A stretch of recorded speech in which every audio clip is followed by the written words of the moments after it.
Hi, friends. Welcome in to the firm of Harris and Marang. Patrick Harris with you.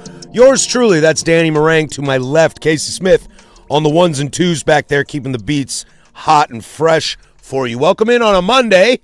Hope everybody had a nice little weekend out there. It's a little rainy morning this morning. Sorry, my mic arm was possessed there for a minute. You know the theory that the people that are in here on the weekends are screwing with this place pretty tough. Yeah, I can see it. That's the theory. Stuff is just in weird spots. I don't subscribe to it. Everything for me is normal over here. You are a struggle bus. Yeah, dude, you're a struggle bus over there. Everything is just in a weird spot. You understand, all you need is headphones and press the on button. That's it. I know, but that's it. Why is the mic arm like Probably because it was broken last week. Maybe somebody fixed it. Well, no. It was everything. The nut here was unscrewed. The knob here was loosened. This one was all, everything was undone. Well, there's headphones out and everything. There's just stuff. These nuts. Exactly. There's stuff everywhere. Casey, were you here this weekend? Oh, he's busy. Gotta keep him in line. He already told me he was going to be busy. I was gone. You were gone? I was out of town. What the hell is going on in this place? You got to blame Joe Fish for that one. Uh-oh. I mean, that's easy. Uh-oh. What? It wasn't me. It wasn't me. Help me on the corner. It wasn't me. Did you have a nice weekend, Daniel? Had a great weekend. It was super busy, but it was a great weekend. How was your walkathon? Oh, dude, it was American Heart Association had me out there emceeing the Heart and Stroke Walk. Weather was looking a little dicey when I got there. Brought the extra clothes. I was like, as we were getting ready, we're going through the walkthrough, this big long script, and I get up there and I'm like 5 minutes before, I'm taking layers off. Sun's starting to come out. I'm like, this is pretty cool. I think we had 2,500 people show up. Halfway through the race, God opened up the faucet and it just poured. Everybody's spirit stayed up. It was cool that you had Miss Portland and Miss Marion County and all the Mrs. pageants and stuff like that. They were all out there with little crowns on. They had some fun. You know, the DJ started playing some rain-themed songs, and they were all dancing in the rain and keeping the energy up. I had this idea, because I had the microphone the whole time. I had this bright idea that I was going to go stand underneath the tree. Well, that worked until the rain started to go sideways, and then it turned into the tree dropping the big tree-sized drops on my freshly shaved head, and that was not a good idea. But other than that, phenomenal. Everybody was awesome. Energy was great. Raised a bunch of money for an awesome cause. American Heart Association was just awesome in every way they helped. It was super cool of them to invite me out there. I went to Clark County Battle of the Bands in East Vancouver. Why? My buddy asked me to go. Was And I he was playing? like, sure. No, it's all high schoolers. Oh, okay. I'm not friends with high schoolers. Well, I mean, I was to say I don't judge I think that's you, a but- safe spot to be. But I was going to judge you. Yeah, I'm not friends with high schoolers. My kids are not in high school yet, and I don't want to be friends with their friends. So we'll just keep that very clear and obvious. But my buddy said, let's go check it out. Let's see if it's any good. And the band who won last year, they had a huge announcement that they changed their name. And they changed their name, in my opinion, to something worse. From the Oneaters to the Wonders. Yes, from the Oneaters to the Wonders. And they played, and it was like, okay, all right, sure, whatever. And the guy was like, just want to say, like, we got lucky. The weather's here is all awesome. By the third band, it started pouring rain again. Yeah. And we were like, well, That's why screw you that don't- guy. That's why you don't say it out loud. That's why you don't say it out loud, and so we left. But no, we, I was out at UP at, got there at 7 a.m, so it wasn't too bad. Tell you what, though, traffic, very reminiscent of COVID era. On Saturday? Oh, yeah. Turns out Saturday at 6:30 in the morning, super easy to get around. Super easy to get around. What did I sent Casey something over the weekend that I should have sent to you, but I had more fun sending it to Casey. Wow. It's a screenshot that says, sorry I'm late. Traffic is exactly how it's been every day for the past 5 years, and I was not expecting that. Whoa. That's not true. Because we make fun of you and your traffic all the time. Yeah. All the time. But I do get caught in it. I know. Like it Every day in the same whoa, spot. Whoa. It's not every day. I think it is. No. You're like, dude, traffic out of nowhere on It's only I-5 on and the Terwilliger Tuesdays, curves. Wednesdays, and Thursdays. Yeah. The days where everyone actually comes to the Yeah, office. That's probably what it is, yeah.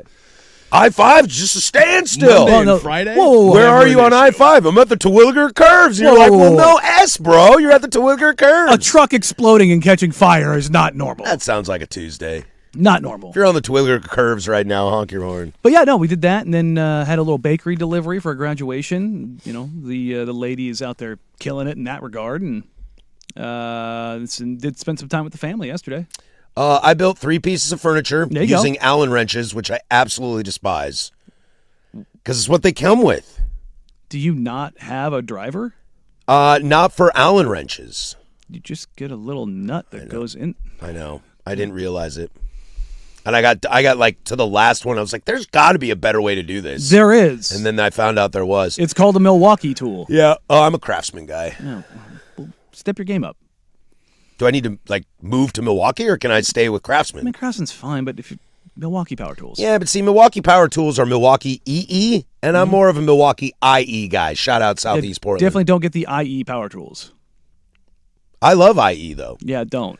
Milwaukee's a great little spot. Hell, if you're in Milwaukee right now, honk your horn. No. Downtown Milwaukee. Dude, Milwaukee is dope. Don't come at me like that. Milwaukee, Selwood, Woodstock. Did you almost say Wisconsin? I almost said Wisconsin. Yeah, because Milwaukee, Wisconsin's cooler. It's literally called Wyoming. Yes. Woodstock, Selwood, Milwaukee. I love that area. Yeah, I'm good. I love that area. Think Oh, a lot of man. people live out in Happy Valley now too. Oh yeah, no, that's You got to go through Clackamas though. I don't know if I can We stick don't up for have to. Clackamas. Use 205. I don't know if I'm going to stick up for Clackamas. We were down in Salem this weekend and drove through downtown Salem, and boy, that's not great, Bob. On I-5?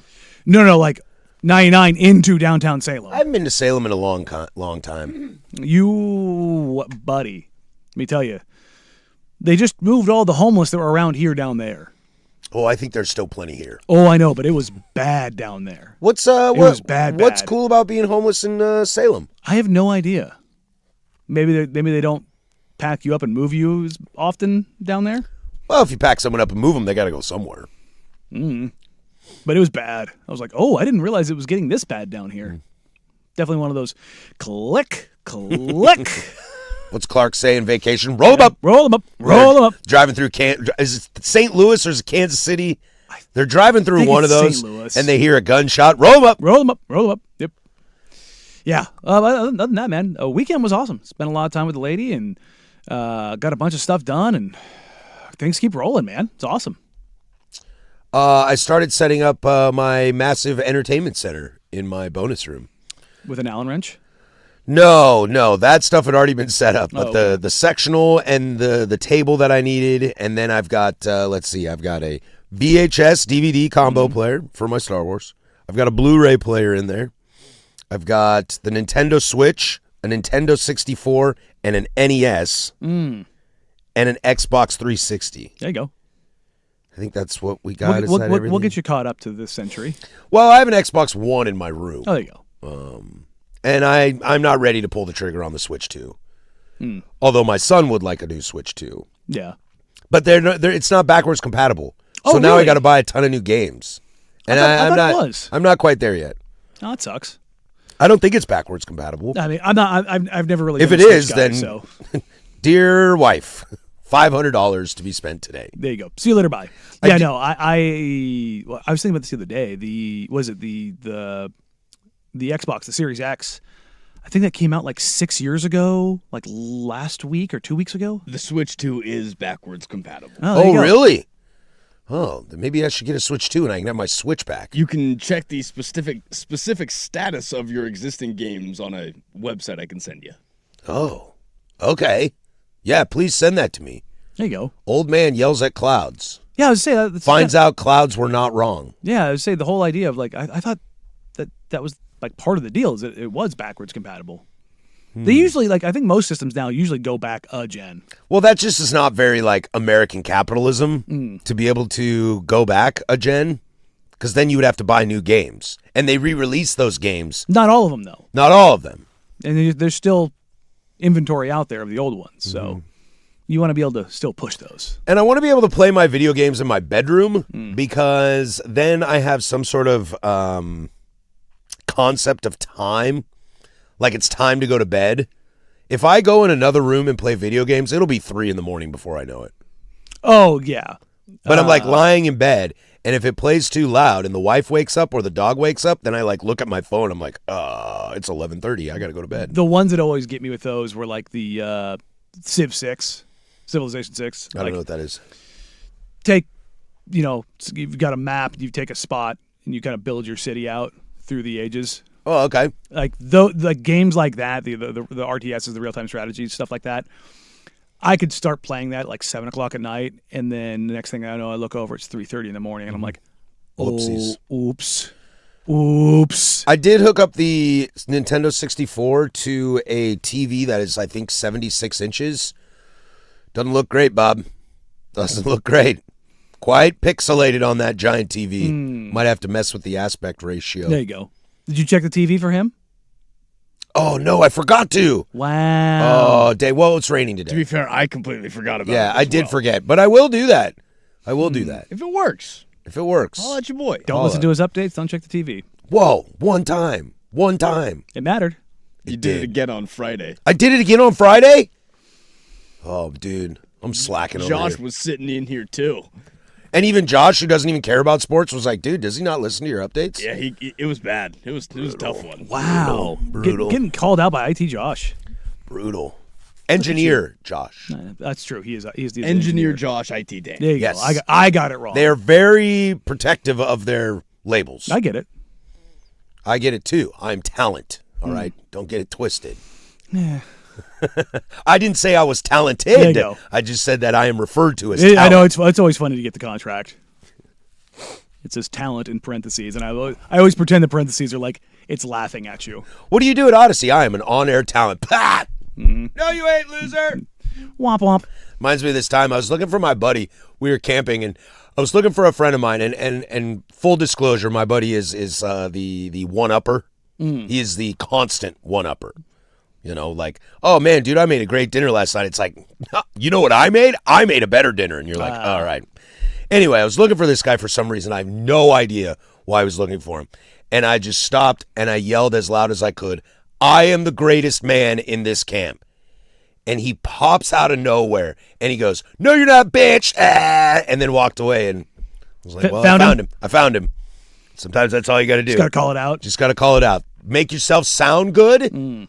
And then someone will say, no, back it up. What do you do at Odyssey? I'm an on-air talent. No, you're not. They're not. You host a podcast, Live. as my kids say. Oof. You should do this on your podcast. I was like, oh. If I had a podcast, I'd be at home all the time. Yeah, right. However, this show is podcast. It's available via podcast. Available via podcast. But streaming out does not also equate going out over the FM and AM radio waves. See, I don't think they know what that is. They will eventually, because there'll be an apocalypse and they'll have to figure out how to AM radio for safety and evacuation how to get messages. a signal out. They'll have to figure it out. No, what's going to happen is they're all going to get, my kids are all going to get cars that don't have aux ports and force them to listen to the radio. Oh, yeah. Yeah. You should put a CD player in there. My girls both have CD players. Oh, really? Mm-hmm. They use them? Yep. Wow. They sure do. They listen. You burn them CDs? No, we go to the record store, and when I buy records, they buy CDs. Okay. I'm teaching them. Yeah. My youngest son is about to get one too. Yeah, kid, he's getting really into records. Yeah.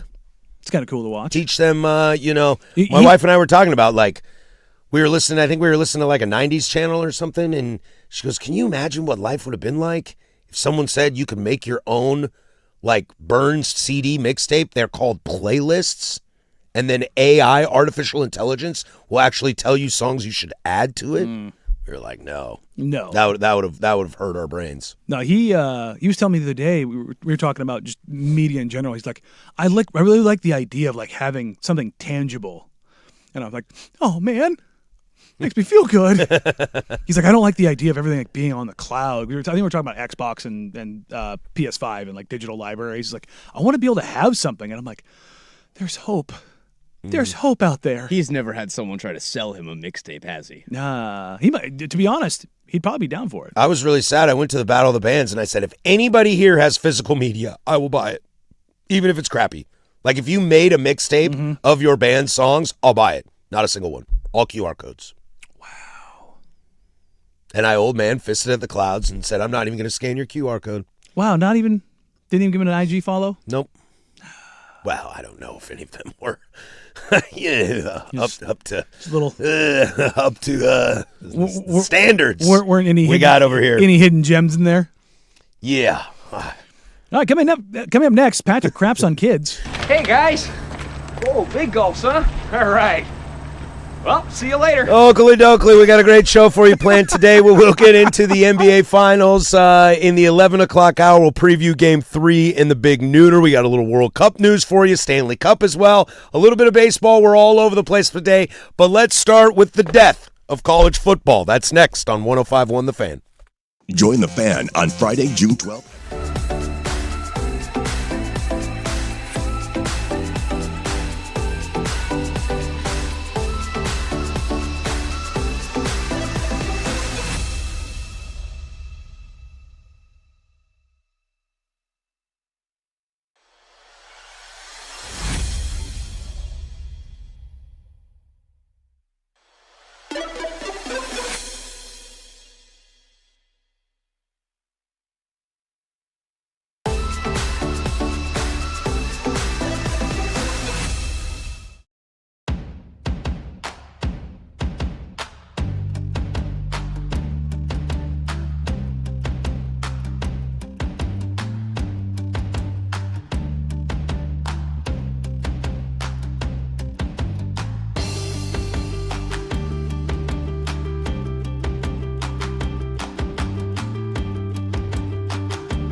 1021 here, Portland Sports Leader. Don't you forget it. We are live from the shadows of the historic Fremont Bridge, 503-864-6326. That's the fan text line. She'll let you interact with us throughout the entire day. You can also join us and see our ugly mugs on the YouTube. 1051 The Fan is the channel. Like and subscribe. Jump in the chat. Be nice to each other over there. And to me sometimes. Boy, some of you guys.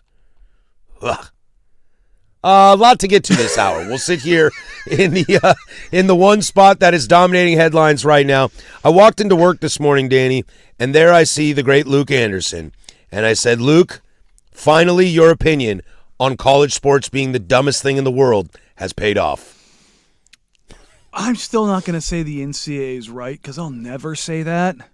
Because Charlie Baker issued a statement that immediately made me go, you know what? Let Sorsby play. I know. That's the whole tough thing about it. But for those of you that don't know, Texas Tech's quarterback, incoming transfer, number one quarterback transfer, Brendan Sorsby, who was denied eligibility to play college football this season because of his gambling issues, while the quarterback at Indiana and a player at Cincinnati, including gambling on his own team, has won a temporary injunction that will allow him to play for Texas Tech this year. But there is a punishment.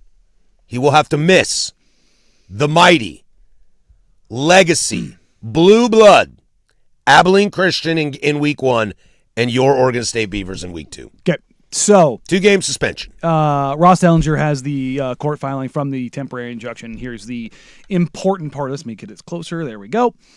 This court finds that applicant, Brendan Sorsby, has demonstrated he will suffer a probable, imminent, and irreparable injury if this court does not issue this temporary injunction, because he'll be unable to participate as a member of Texas Tech's University's 2026 football team, including Texas Tech's 2026 football season, and benefit from the elite coaching, training resources, camaraderie, and regimen only being a member of Division I football can provide. Number 2, build the skills necessary to maximize his own success during the college football season, as well as that of Texas Tech's football team and each of its players. And 3, make an informed decision regarding whether to enter the 2026 NFL supplemental draft. Basically, you have prevented him from making money at what he does for a living, and therefore he should be allowed to play. Because you can't do that.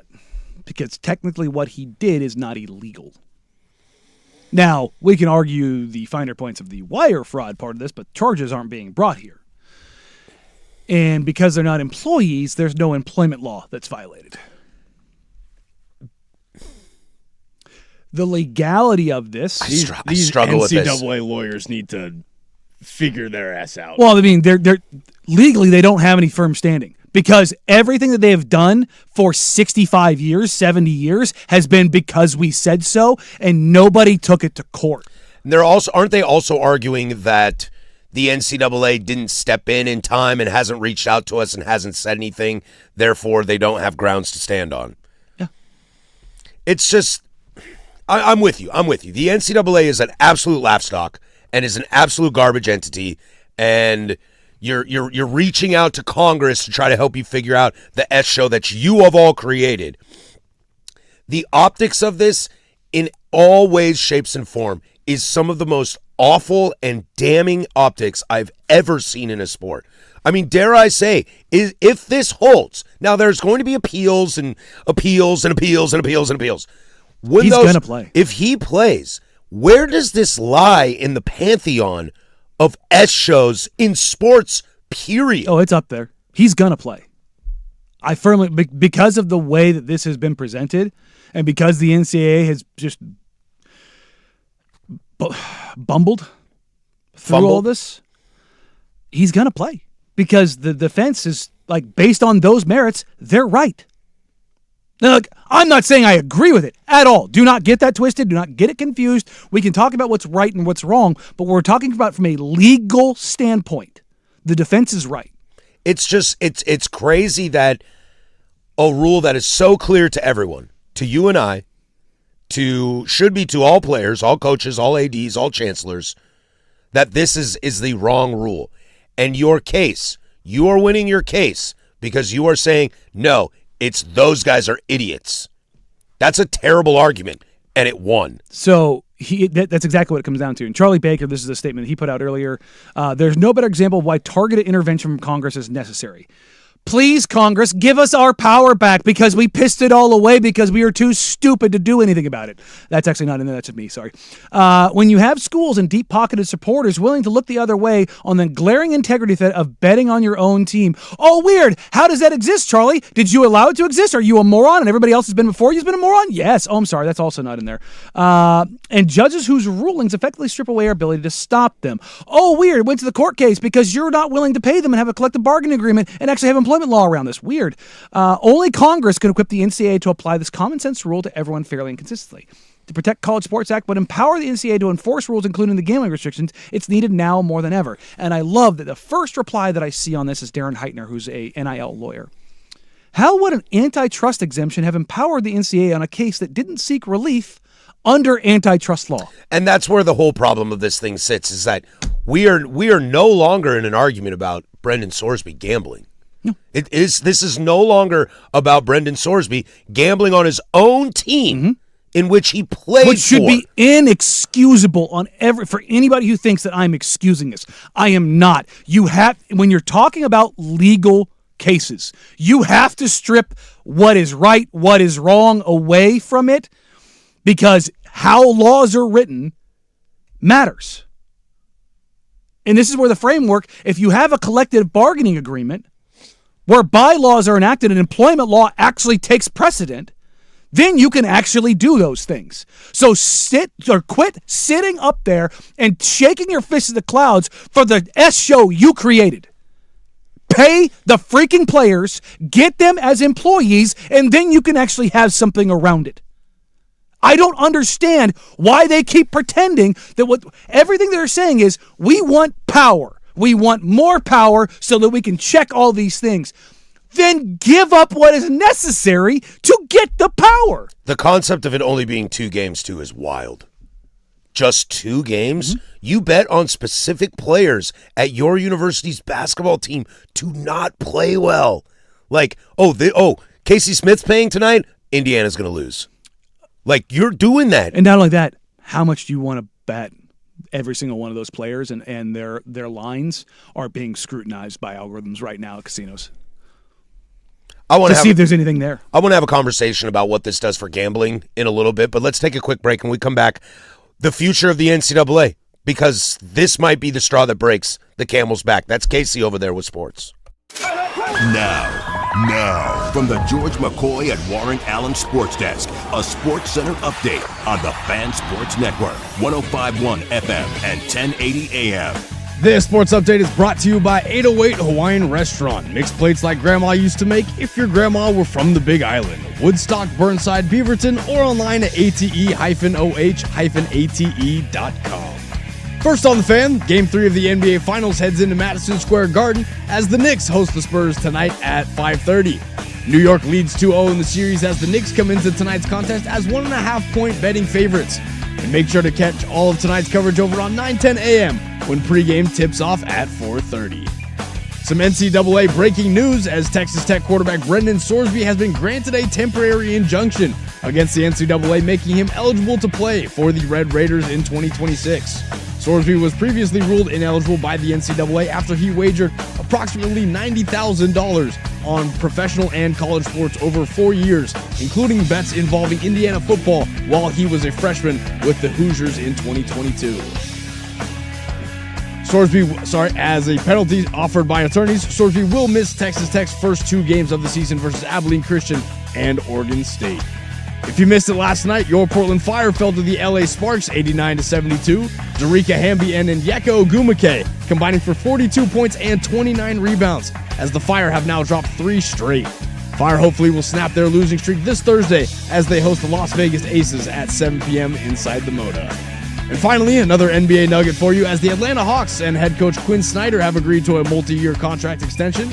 Snyder has been with the Hawks since 2022 and guided Atlanta to a 46-36 record before losing in the first round to the Knicks in 6 games.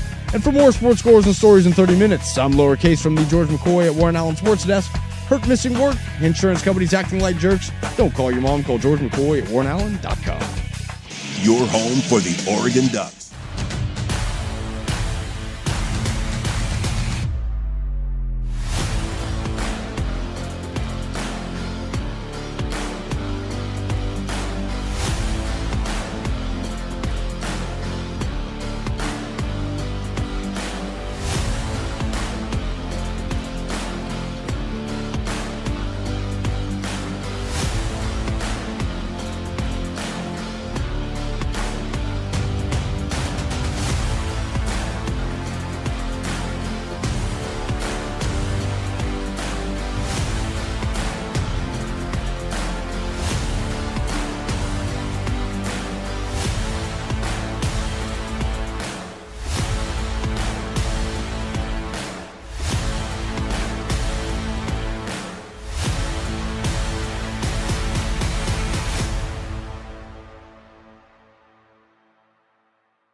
503-864-6326. That's the fan text line. I'll read some of your thoughts here right now. Brendan Sorsby has somehow managed to do the impossible. He's managed to make the NCAA look like the good guys and the sympathetic figures.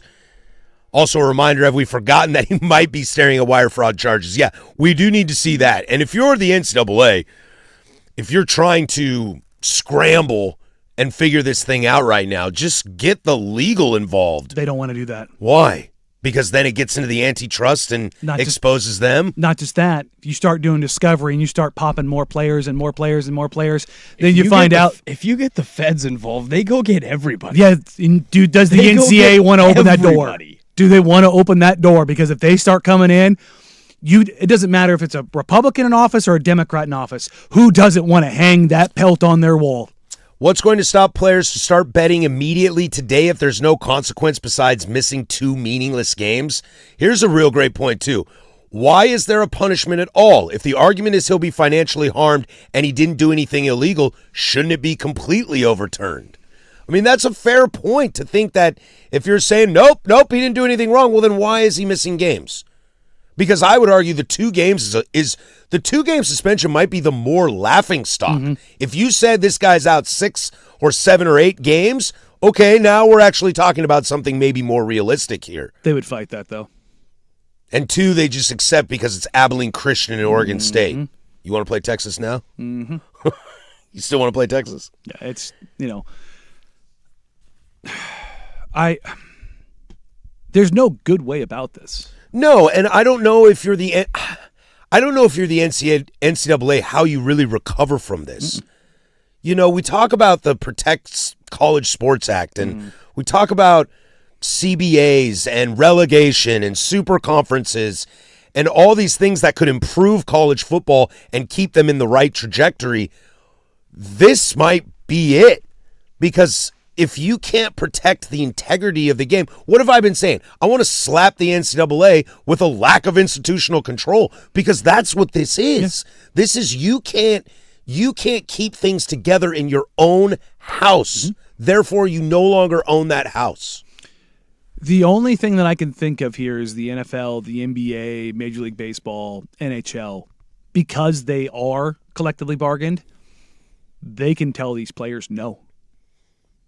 Can they? Yes. If they never violated rules while an employee of the NFL, can they say, Brendan Sorsby, you can't play in the NFL? Yes. Now, it would go to a court probably. But are we sure about that? I'm not questioning you. I'm questioning my own logic. No, they could. Okay. Look, another big thing, a part of this, to help bail out the NCAA from an aesthetic look in this is, what's everybody else going to say? What's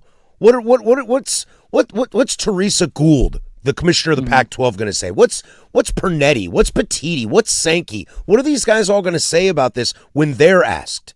What's Kirby Smart and Ryan Day and Dan Lanning going to say when they're asked? Well, I mean, this is what needs to happen. I think I heard Sprague talk about it. I had the same idea when I saw it this morning. Is like every coach in the Big 12 has to say, no, this isn't okay. Mm-hmm. You have to have everybody in your own conference saying no. Now, people around the country, like Ryan Day saying it, it's like, okay, sure. Dan Lanning saying it, okay, sure. You're, Big Ten. If you're Big Ten SEC, you need to have the calls coming from inside the house. Yeah. That's what needs to happen. The AD at BYU, the AD at... Kalani Sitake needs to get up and go, nah, man. Kenny Dillingham needs to get up and go, nah, man. They need to go coach by coach by coach by coach in that conference, and they need to be like, this is not okay. It just has to get to a point where there are specific issues that have to get to a point in which you no longer say, well, we let this slide because it's in the best interest of our university or the best interest of our conference. Because everyone's in self-preservation. It's protectionism. And I get it. That's what it is. And it's like we don't want to exploit the bag man, because we're all doing the bag man. Well, Texas Tech, their AD, their president, voted against allowing players to bet on pro sports like 8 months ago. Yeah, and I know that we don't want a salary cap in college football because we want to be able to do our own thing. I understand all that, and there are negative repercussions of all that. But this is one of those where you just kind of have to go, okay, I can't sit by with this one. I just can't. I have to say no to this one. And if they if they aren't willing to stand up for one of the top 3 most egregious things you can do in the sport, then it's cooked. It's all over. Look, Mike Greenberg's on with McAfee right now, and they just posted this just a second ago. He was talking about this, I'm going to say, about 2 minutes ago before they went to the break. This is a quote from Greenberg. The NCAA has absolutely no authority now. There are no rules. Nope.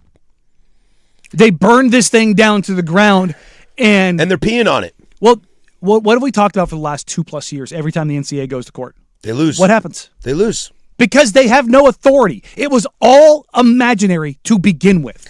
It was Wizard of Oz. That's what it was. But there's got to be some tipping point, some breaking point. Oh, this is it. It has to be this. This is it. But here's the thing. The NCAA is done.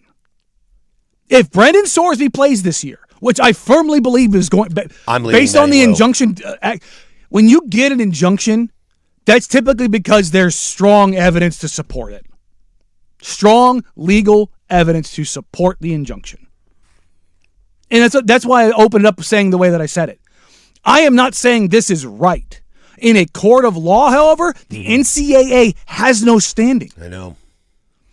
And they have tried to fight against it and fight against it. No. We actually, if you have to say you have power, you have none. So let me ask you this. So there's the NCAA, and then there's, for sake of argument, the Big Ten, the SEC. Mm-hmm. The Big Ten, the SEC gets what they want, and the NCAA is basically abolished, and they're gone away. Mm-hmm. Do these guys do anything about this? Do these guys put legislation in that says, whether they have a CBA or not, do they put something in that says if you get caught gambling, you are out? I am a firm believer that the government should not be involved in any of this. But that a league and a CBA and a collective bargaining agreement where players are made employees, where every last bit of this is spelled out. In the military, we have the UCMJ, Uniform Code of Military Justice. There is articles for punishment for everything. Everything. And guess what? There's an article called Article 15 that says if we haven't created it yet, we can throw it in here. Basically, you can, for lack of better terms, move the goalposts. Yes. If you want. Yes. If you deem that beneficial. It doesn't beneficial. fit into Article 1 through 137? Article 15. Yeah. That's what you're hitting with. That's where it gets It's called slayed. non-judicial punishment, NJP. Like, that's how you do it. But when you sign up for the military, you are you considered an employee of the military? You're not an employee. So for those that don't know, give a little bit of history right now. You actually forfeit your rights as an American citizen. Well, yeah. You are property. Property, that's what it is. You are property of the United States government. That's the word I was looking for. Yes. So it's not quite employee, but as property, you follow a specific set of laws, of rules. Yes. Of rules, I should say, not laws. And double jeopardy does not exist. You can be tried in a civilian and a military court. The question is, I'll ask this question again. Does Petiti and Sankey, are they anti-gambling? Or are they anti-you gambling? See what I mean? Oh, yeah. No, for sure. I think it's a little bit of column A, a little bit of column B, but you have to make your decisions. If you're going like Lenore Sellers, you better not gamble. But if Julian Sand does, burn him. No, it has to. The collective bargaining agreement has to apply to all. That's what I'm saying. With the Super Leagues, you pay to play, and everybody's playing by those rules. I would die to get True Serum and Sankey right now. Just what do you think, dude? Well, I mean, not just that. Like, are you going to say that gambling is completely and totally prohibited and then be playing at DraftKings Stadium? That's the next question I want to ask. I want to talk about what this does to gambling. Mm-hmm. Okay, from a Vegas standpoint, from a Kalshi DraftKings standpoint, and from consumers as well. We'll go there next. Take a quick break. Portland Sports Leader 105.1 The Fan. The Fan.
The 12th annual Fan Golf Classic presented by Toyota is sold out. Foursomes, this year's tournament at Langdon Farms Golf Club.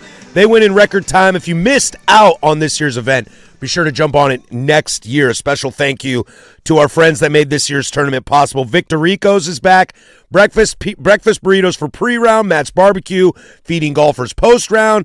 All of us hosts will be at the infamous 6-hole Angels Envy Bourbon, posted up all day. The Fan Golf Classic presented by Toyota.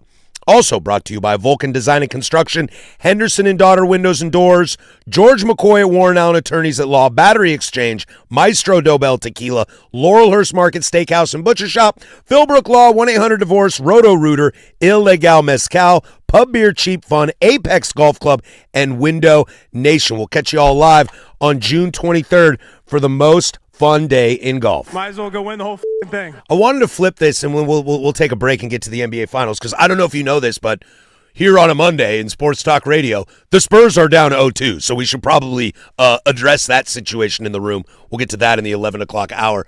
But the question I want to ask, and it's a little open-ended, and I think we know the answer, but it's a drum I'm going to bang. If you listen to this show frequently, you know this. If this is your first time listening, hello, welcome in. Thank you for coming. I am not a big gambler. I don't enjoy it myself. It worries me about the addiction level because I've seen it with some people. I also like to spend my money on frivolous things instead of gambling. That's just where I live in the world. I don't have a problem with people gambling. I've seen you at A&A. You enjoy it. Oh, I in the right situation I can, but I am not interested in daily gambling. I'm not interested in going to the casino on the weekend with my friends. Like, if my friends are going and they convince me, sure, I might go. But I've always had issues with gambling because I worry. I love sports so much. You know, I grew up in a household where my mom's favorite team was the Big Red Machine. And I grew up in a household where Pete Rose should have been vindicated years ago, blah, blah, blah, as mom will get on her soapbox about. So I've just kind of stayed away from it. I know it's not going to go anywhere. No. But this has to raise some flags just in the gambling world. If you're Vegas, it's not, I'm not saying Vegas is not going to gamble, but they've got to start really looking at athletes more. I think they do a pretty good job of it. They caught Sorsby. They're going to catch Clase. They're going to catch anybody that's going to get into this. If I'm Vegas, you don't want people like Sorsby tearing down institutions coming back on you. They won't let them. They won't let them. How so? If there's any evidence of tampering, they're going to go after them because they're worth billions upon billions upon billions of dollars. It's too valuable to them to lose. It's too valuable for them to lose. That's why you're seeing the federal case. Why all these guys are turning. They're all turning, and they're going to go to federal prison. It's going to happen. That's just the reality of it. And like, I've talked to people who own sports books, billion-dollar enterprises, very in-depth and like the inner workings and how these things go and the muscle they have around them and the brains they have around them. I've also seen the depravity of it. When you walk into a room full of people where everyone in there is worth millions upon millions of dollars. Is this the Collinsworth thing? If you're ever in a room full of quarterbacks, it's like, no, dude, I'm not in a room full of quarterbacks. I didn't expect to be in this room, but I was approached by somebody who you would know immediately. He had a backpack with $1 million cash and a copious amount of drugs in it, and I couldn't put my finger on who he was immediately. But he was asking me about summer league games because he was going to go put 50 racks on a game after game after game after game. Like summer league. Like it was nothing. That's almost Korean hot dog eating level. Really wanted to know. Like, hey, is this guy going to play? Hey, is this guy any good? What can I expect from this guy? And he was dead serious. And you just see that and you're just like, oh. And there's 30 people in this room that are doing exactly the same thing. And it's just, there's so much freaking money that they just won't allow it. Well, because they can't let that house of cards come down. So then let's ask the NCAA or whatever the future leadership looks like. None of this is alarming. in the sense of like your advertisers and because look, it's legal and people have been doing it for a long time. Whether it's DraftKings Arena brings you Miami versus Notre Dame, that beside the point. The gambling's been going on forever. But if you are Petiti, Sankey, whoever, Nick Saban, whoever's going to run this Think about thing this in real the quick. future. Where was that national title game at? The Natty was at Jerry World. Miami. It was in Miami. Rock. Hard Rock. What does Hard Rock have in Las Vegas? A casino. I've been there. Where do they have a sports book in Miami? Oh. At Hard Rock. Oh, yeah. It's already there. I know. I just and this is probably the optimist in me, the want to be glass half full in this situation. Again, when is enough enough? Never. You're willing to sacrifice greed the integrity of your sport. It's not capitalism. It's greed and gluttony. Yeah, that's where it comes from. But when it can tear down the entire institution, It won't, though. It won't, because the ones that get caught are going to get punished so freaking severely. Are they? Because I just saw one that got caught that isn't. Charges haven't been brought. You mean legal charges? Yes. Okay, well, the institutional charges are squadouche. Air quotes, he hasn't exploited anything that we know of. No insider information, no throwing games, anything like along those lines. To be fair and put all the facts out there, he only gambled on Indiana games that he did not participate in and had no potential to participate in. So I also know those Indiana teams that he was on were really buns. And if you're going to tell me he never bet against his team, I don't believe that. I don't believe that. And that's the thing, well, we may or may not find out. So I'm not an optimist in this regard. I'm a realist. And I've seen the amount of money and know the amount of money that goes through these things. And I get it. I don't want to be ignorant. I'm going to ask the question, when is the potential impact of your entire institution crumbling enough to say, we're good? I don't think it is, though. That's a scary place to be. That's a scary place to be. Because look at Alabama State. They had 4 players wrapped up in it. I think we mentioned it real quickly at the end of the show last week. Like, you're going to keep finding these guys that get dumb, that throw games or pull themselves out or bet the unders and stuff like that. And every single one, they're going to get caught eventually because, look, I've talked to these guys that work and write these algorithms. They're MIT, Harvard, Yale, mathematically trained. These are some of the smartest mathematicians coming out of college daily. These are wonder kids. And they get paid tens of millions of dollars to protect these casinos. Who's smarter? The dummy at Alabama State or the MIT mathematician? The MIT, Massachusetts Institute of Technology. They're going to find him every single time, and they do. It may take them a little while, but they'll find him. And then they just hammer them. And it's like that with anything. When you have, now I'm going to get on my political spiel. When you have freedom, there is going to be a wide swath where things can go wrong. And when they go wrong, you have to deal with them. You're welcome, USA. That's the reality. Yeah, this thought just creeped into my mind too. We were talking about how the NCAA is being burned down to the ground. I think it can get worse. It can get worse when we find out Malachi Toney put 20 large on Indiana winning the Natty that he was playing. Yes. And he didn't. I'm just using him as an example. That is when things go down. That's when the University of Miami gets SMU'd. I put down $50K. I'm Fernando Mendoza, and I put down $50K that Jeremiah Love is going to win the Heisman because I'm going to go out and throw 4 picks today. When does that happen? Well, something like that ends up happening, then you will get federal involvement. That is burned to the ground. That is worst case scenario. That is Ryan Day. I put 200 large to go for it on 4th down, knowing I wouldn't get it and cost myself a natty. Let's go back 100 years. Black Sox. 1919. What happened to that team? They all got banned for life. What happened to the team? I don't know what you're getting at. Do the Black Sox exist? The White Sox? No, I'm saying like the Chicago White Sox exist. They had to change everything. Yeah, well, I mean, baseball had to change everything. That's what I mean. Like, they're not called the Black Sox. I know that. Okay. Like I was confused for a second. They had to rebrand everything, redo everything around that. All those guys went away. Mm-hmm. It took forever for that to come around. Despite the fact that Shoeless Joe Jackson had batted like 340 in that World Series. A couple web gem moments. As they say, I was not there for it. No, you weren't there for this.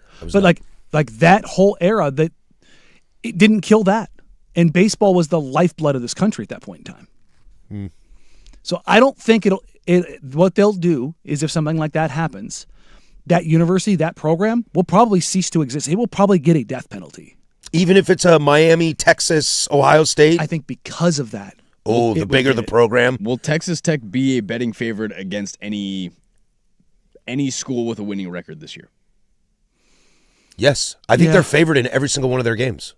And what happens when they lose that game? Questions. What happens when Sorsby throws questions? Sorsby has this one bad game. And that's what I'm saying. That's why I think this thing can get a lot worse. What happens if Sorsby's first game, he's rusty, hasn't played 2 games? I know their third team is probably a garbage team as well. Yeah, what happens when he goes out there and throws 3 picks? Everyone's going to ask that question.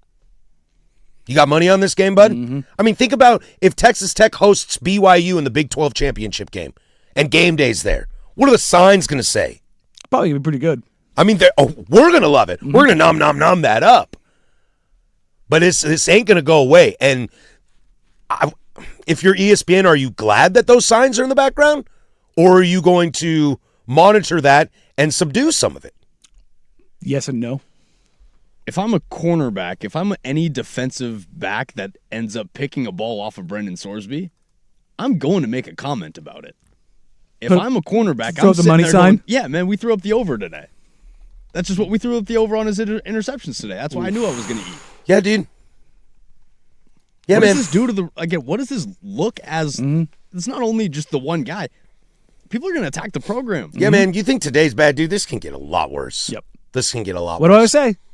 Can always get worse. Can always get worse. Well, it could get worse for the San Antonio Spurs as well. They're in an 0-2 hole. How we got here, and is there some concern for panic, plus a little baseball? Our number deuce comes next. 105.1 The Fan.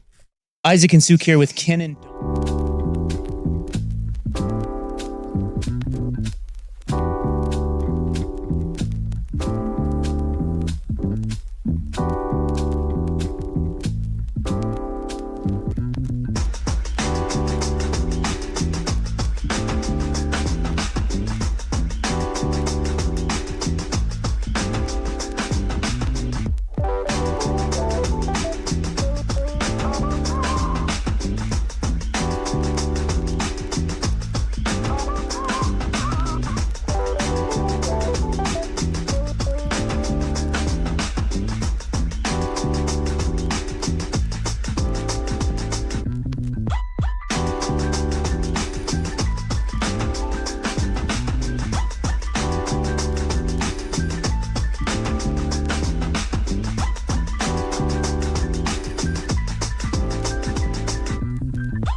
Sports Desk, a Sports Center update on the Fan Sports Network, 105.1 FM and 1080 AM. First on the Fan, Game 3 of the NBA Finals heads to Madison Square Garden as the Knicks host the Spurs tonight at 5:30. New York leads 2-0 in the series as the Knicks come into tonight's contest as 1.5-point favorites. And make sure to catch all of tonight's coverage over on 9:10 AM when pregame tips off at 4:30. Some NCAA breaking news is Texas Tech quarterback Brendan Sorsby has been granted a temporary injunction against the NCAA, making him eligible to play for the Red Raiders in 2026. Sorsby was previously ruled ineligible by the NCAA after he wagered approximately $90,000 on professional and college sports over 4 years, including bets involving Indiana football while he was a freshman with the Hoosiers in 2022. As a penalty offered by his attorney, Sorsby will miss Texas Tech's first 2 games of the season versus Abilene Christian and Oregon State. If you missed it last night, your Portland Fire fell to the LA Sparks 89-72. Darica Hamby and Nyika Ugumake combining for 42 points and 29 rebounds as the Fire have now dropped 3 straight. Fire will hopefully snap their losing streak this Thursday as they host the Aces at 7 p.m. inside the Moda. And finally, another NBA nugget for you as the Atlanta Hawks and head coach Quinn Snyder have agreed to a multi-year contract extension. Snyder has been with the Hawks since 2022 and guided Atlanta to a 46-36 record before losing in the first round this year to the Knicks in 6 games. And for more sports scores and stories in 30 minutes, I'm lowercase from the George McCoy at Warren Allen Sports Desk. Hurt, missing work? Insurance companies acting like jerks? Don't call your mom. Call George McCoy at warrenallen.com. Your home for Seahawks.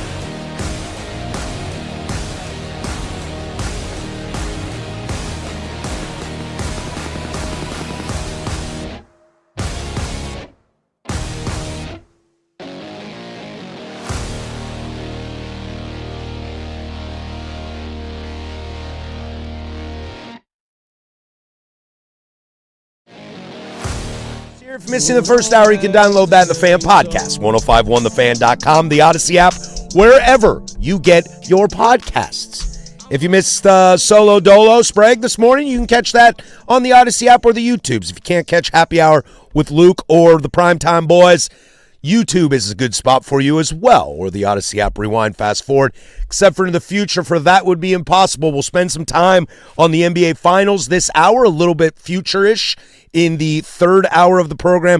And a really cool stat, Danny, that I want to share with you that I found about Major League Baseball in terms of scheduling their season so far and a new shift in what they're working on, plus web gems. But let's get to it, Danny. This is where we were going to lead the show off today till Brendan Sorsby said, hold my beer. Hey, Brendan, thank you for the Monday content. Without a doubt. We love you forever and for everything. The San Antonio Spurs fell on Friday, the New York Knicks, 105-104. You saw the game end up in the hands of probably the best player on the court in Victor Wembanyama on that fadeaway shot. That was not LaMarcus Aldridge nailing that fadeaway shot. That was Wembanyama missing that shot, and Spurs are down 0-2. Your initial reactions, I know it was a few days ago, but watching that game on a Friday night, hell of a game. The Knicks executed. This finals has been fantastic. It has. It has come down to the Knicks executing and the Spurs not executing. Everybody's going to, look at that shot and the turnover. Wemby off the back of Castle's head. The turnover is really bad. Just it's execution, and I want to give you credit because you said the emotional side of things after the conference finals because they slayed that demon in OKC. That was their dragon, right? Like Victor said it. He said it felt like we won the finals when we beat SGA. He even said it after in the press conference. Like I think maybe the emotional high of because that was their target. Their target all season was probably the finals, and there was I think it was Michael Wright. Was talking to the I can't remember if it was the Spurs owner, Spurs general manager, or the president. I can't remember. I think it might have been R.C. Buford. Correct me if anybody remembers where the quote came from. But somebody in the upper echelon of Spurs told Wright, "I think we can do it this year," as in win a title. And Wright was like, no, that's cute. Kind of like, you got to go through things. And that's I've told you God knows how many times. I'm a firm believer in that, but it felt like the Spurs would be the one to break that. Maybe they're not.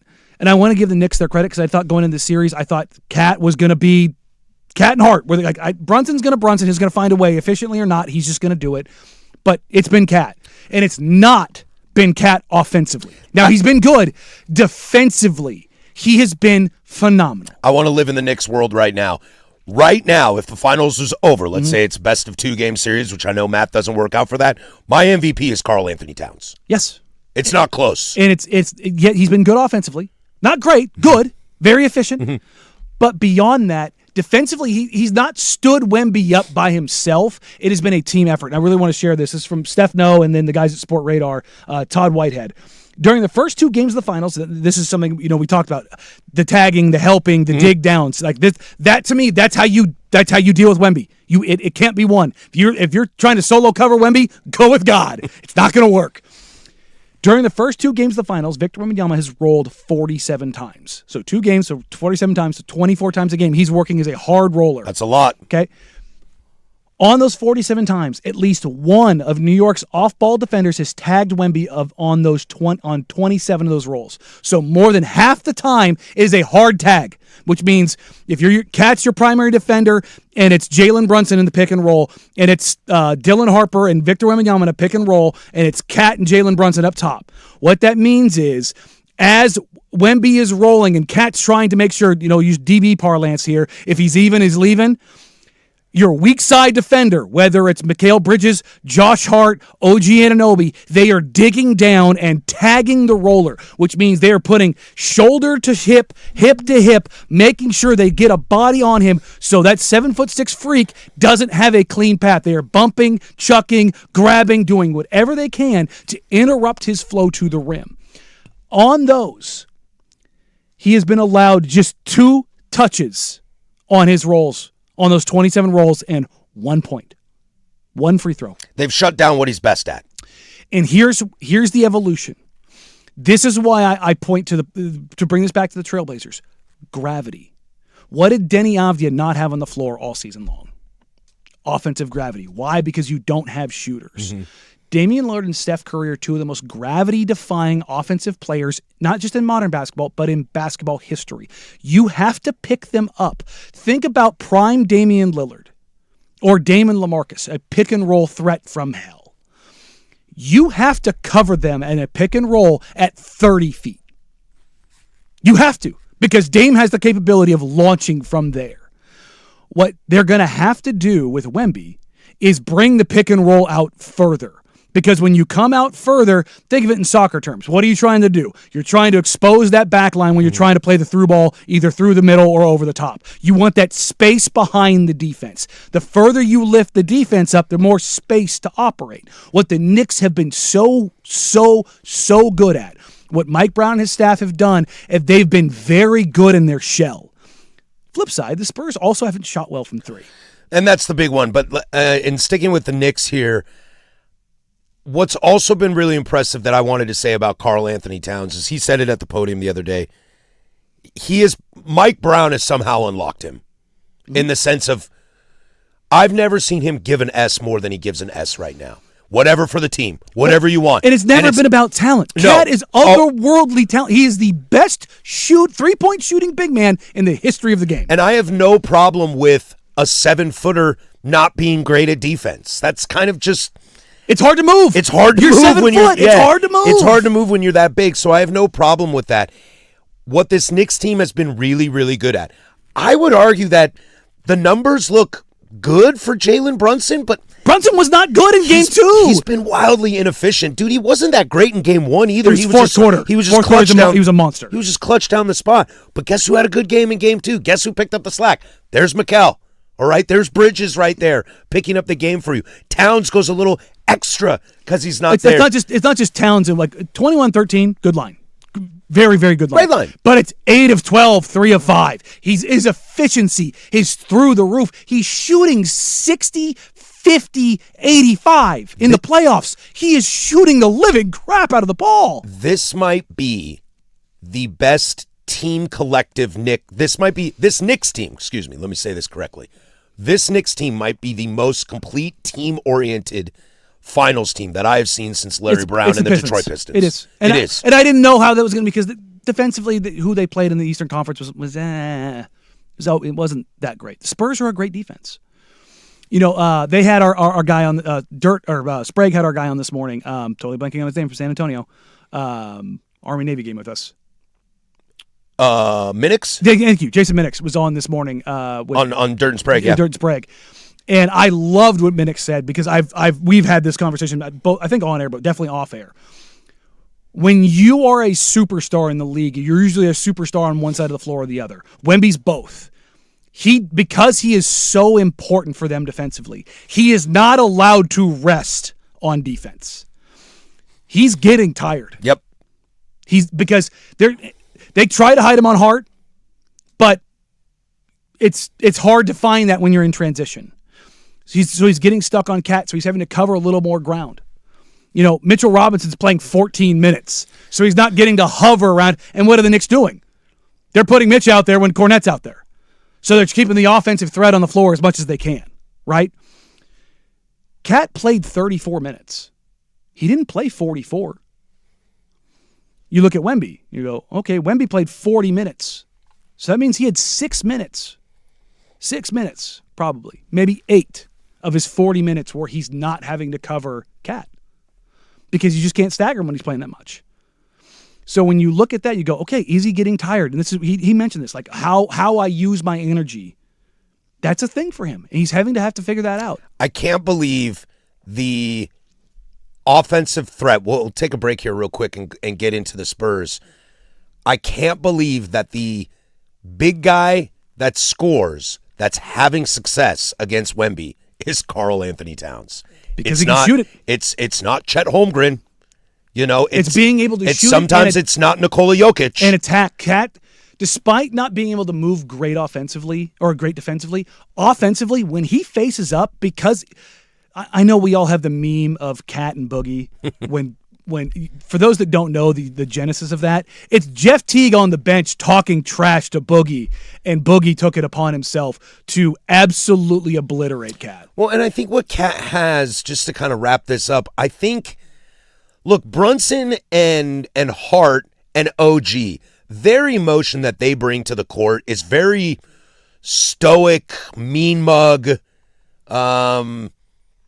world against me kind of vibe.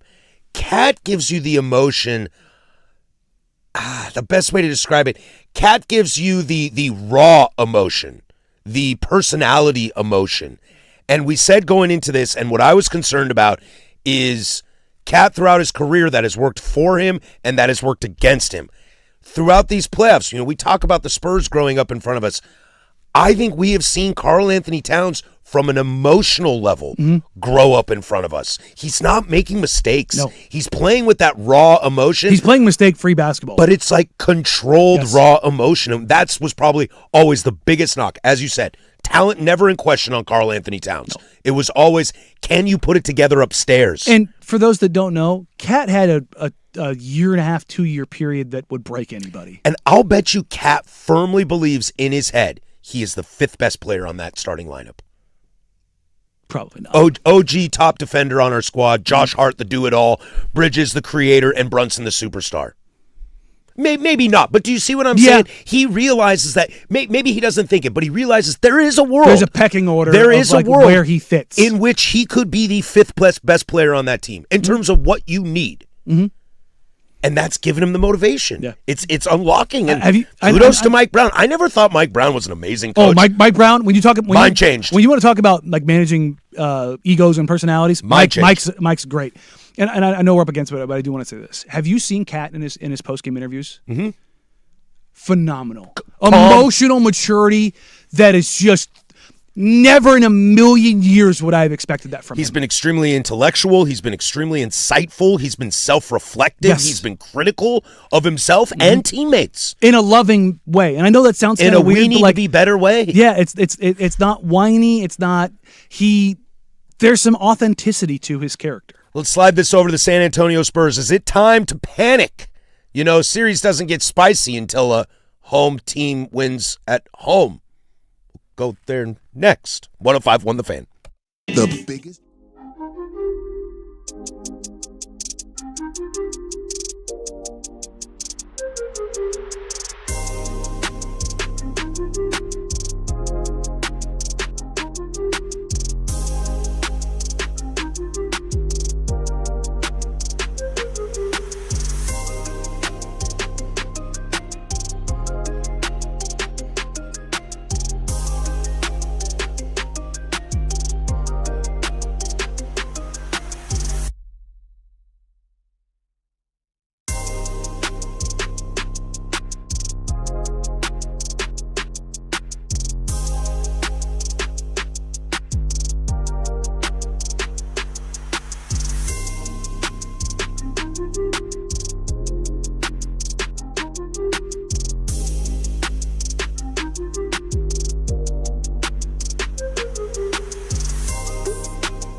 Well, we asked the question, is there panic in San Antonio? Down 0-2, and you hosted the series, headed back to New York tonight for Game 3, which will be a raucous environment. El Presidente in the house, along with Celebrity Row. We'll get to that at the top of the big nooner. But to just kind of finish up our conversation, Danny, of how we got here, it's hard to I think it's difficult to count out the Spurs right now because they have a 7'6" guy. The stats are not in the favor of the San Antonio Spurs, however. History, I should say. Yeah, no, when you go down 2-0 as a home team. No team that has gone down 2-0 as the home team has ever won the NBA Finals. However, we've also never seen a 7'6" player that can play the way that Victor Wembanyama plays. So I don't think I'm ready to count out. However, I am very, very worried if I am a Spurs fan. I am very, very, very worried as a basketball fan that there might only be 2 games left of this series. Oh, they're not getting swept. They're not getting swept. I don't think so either. You know, we'll get to game 3 tonight. I expect a big bounce back from the Spurs tonight. But my level of concern for Victor Wembanyama is high right now. How so? I'm worried that he's tired. Okay, you're worried about he's tired. I'm just not his performance. No, I'm just worried that he's tired, and the Knicks have figured it out. Because 29, 9, and 6 stocks. But I'm not worried about his performance. I hear you, but bad turnovers. He's had loud turnovers in both games. I mean, Fox, Wemby, and Castle combined for 12 turnovers. I am not going to kill him for missing the shot. It's a tough shot at the end of the game. I don't think he had the best look. He's just bigger than everybody, so it feels like it. But his possessions right before that. Those were the bigger issues. That was the issue. Those are the loud turnover ones. beforehand again. The pass off Steph's head was... That's the tough one. He also just didn't have a few possessions before that. Defensively, Jalen Brunson started to just click. I'm also just, as much as I loved these guys coming into the finals, I'm really struggling with Champagny, Vassell, and Castle in terms of consistent production that you can rely on. Steph Castle is probably my favorite player on the team. I mean, Dylan Harper is really fun to watch. Not a slight at Vic, but I really enjoy Steph Castle due to his defense. Boy, I've been disappointed in him in the finals. On the offensive side, especially. I mean, Fox had the buns game 1, but game 2 he was good other than a couple Fox turnovers. is a vet. He'll figure it out. But we talk about Wemby being tired and learning on the go. Steph Castle's been behind him. I mean, did we see what Harper did? Oh, I know. And did you see how many minutes he played? He played more minutes than Steph Castle. Now, I had never thought that it'd be a world. I thought it would be the Dylan Harper pays more than Fox. But Mitch Johnson is seeing what we're seeing, that Steph Castle, the lights might be a little bright for him right now. You can see it with his attitude. You can see that he maybe talks a little too much trash, like his bank account's not full enough to cash all those checks. You can see him kind of, again, costly turnovers. I think the most egregious guy on this roster for the Spurs, who won Sixth Man of the Year? Keldon Johnson, like, where are you? I mean, the bench outside of Harper has not been very good. No, you get 4 points. 4 points off the bench outside of Dylan Harper. And Dylan Harper is basically your 6th starter. Dylan Harper, I hate that it's not a Spurs. 6th man, but a 6th starter. No, it's perfect because he's managing this thing. Yes, he is. ain't starting, but he's closing. He don't care. He's playing 34 a night, closing. He's out there. Like he's just a hooper. Like it's. You want to talk about all the storylines? We'll talk about, if the Knicks win this series, we'll talk about Brunson and Bridges and Cat and OG and all that. Well, the greatest starting 5 to ever win an NBA title. Don't you know that? No, sure. Side note, I'm going to derail us here for a second. I was laughing with some friends, and I was like, Jordan's Bulls beats him every game by 30. Steph's Warriors beats him every game by 30. You know, like the concept of this Knicks team is the greatest team ever assembled in basketball history. Let's pump our brakes on that. They're real good. They go win 2-3 titles, then we can have that conversation. They're real good. There's no doubt about that. They are very good. And they fit together incredibly well. But this Spurs team, the thing I keep going back to is they still have levers to pull.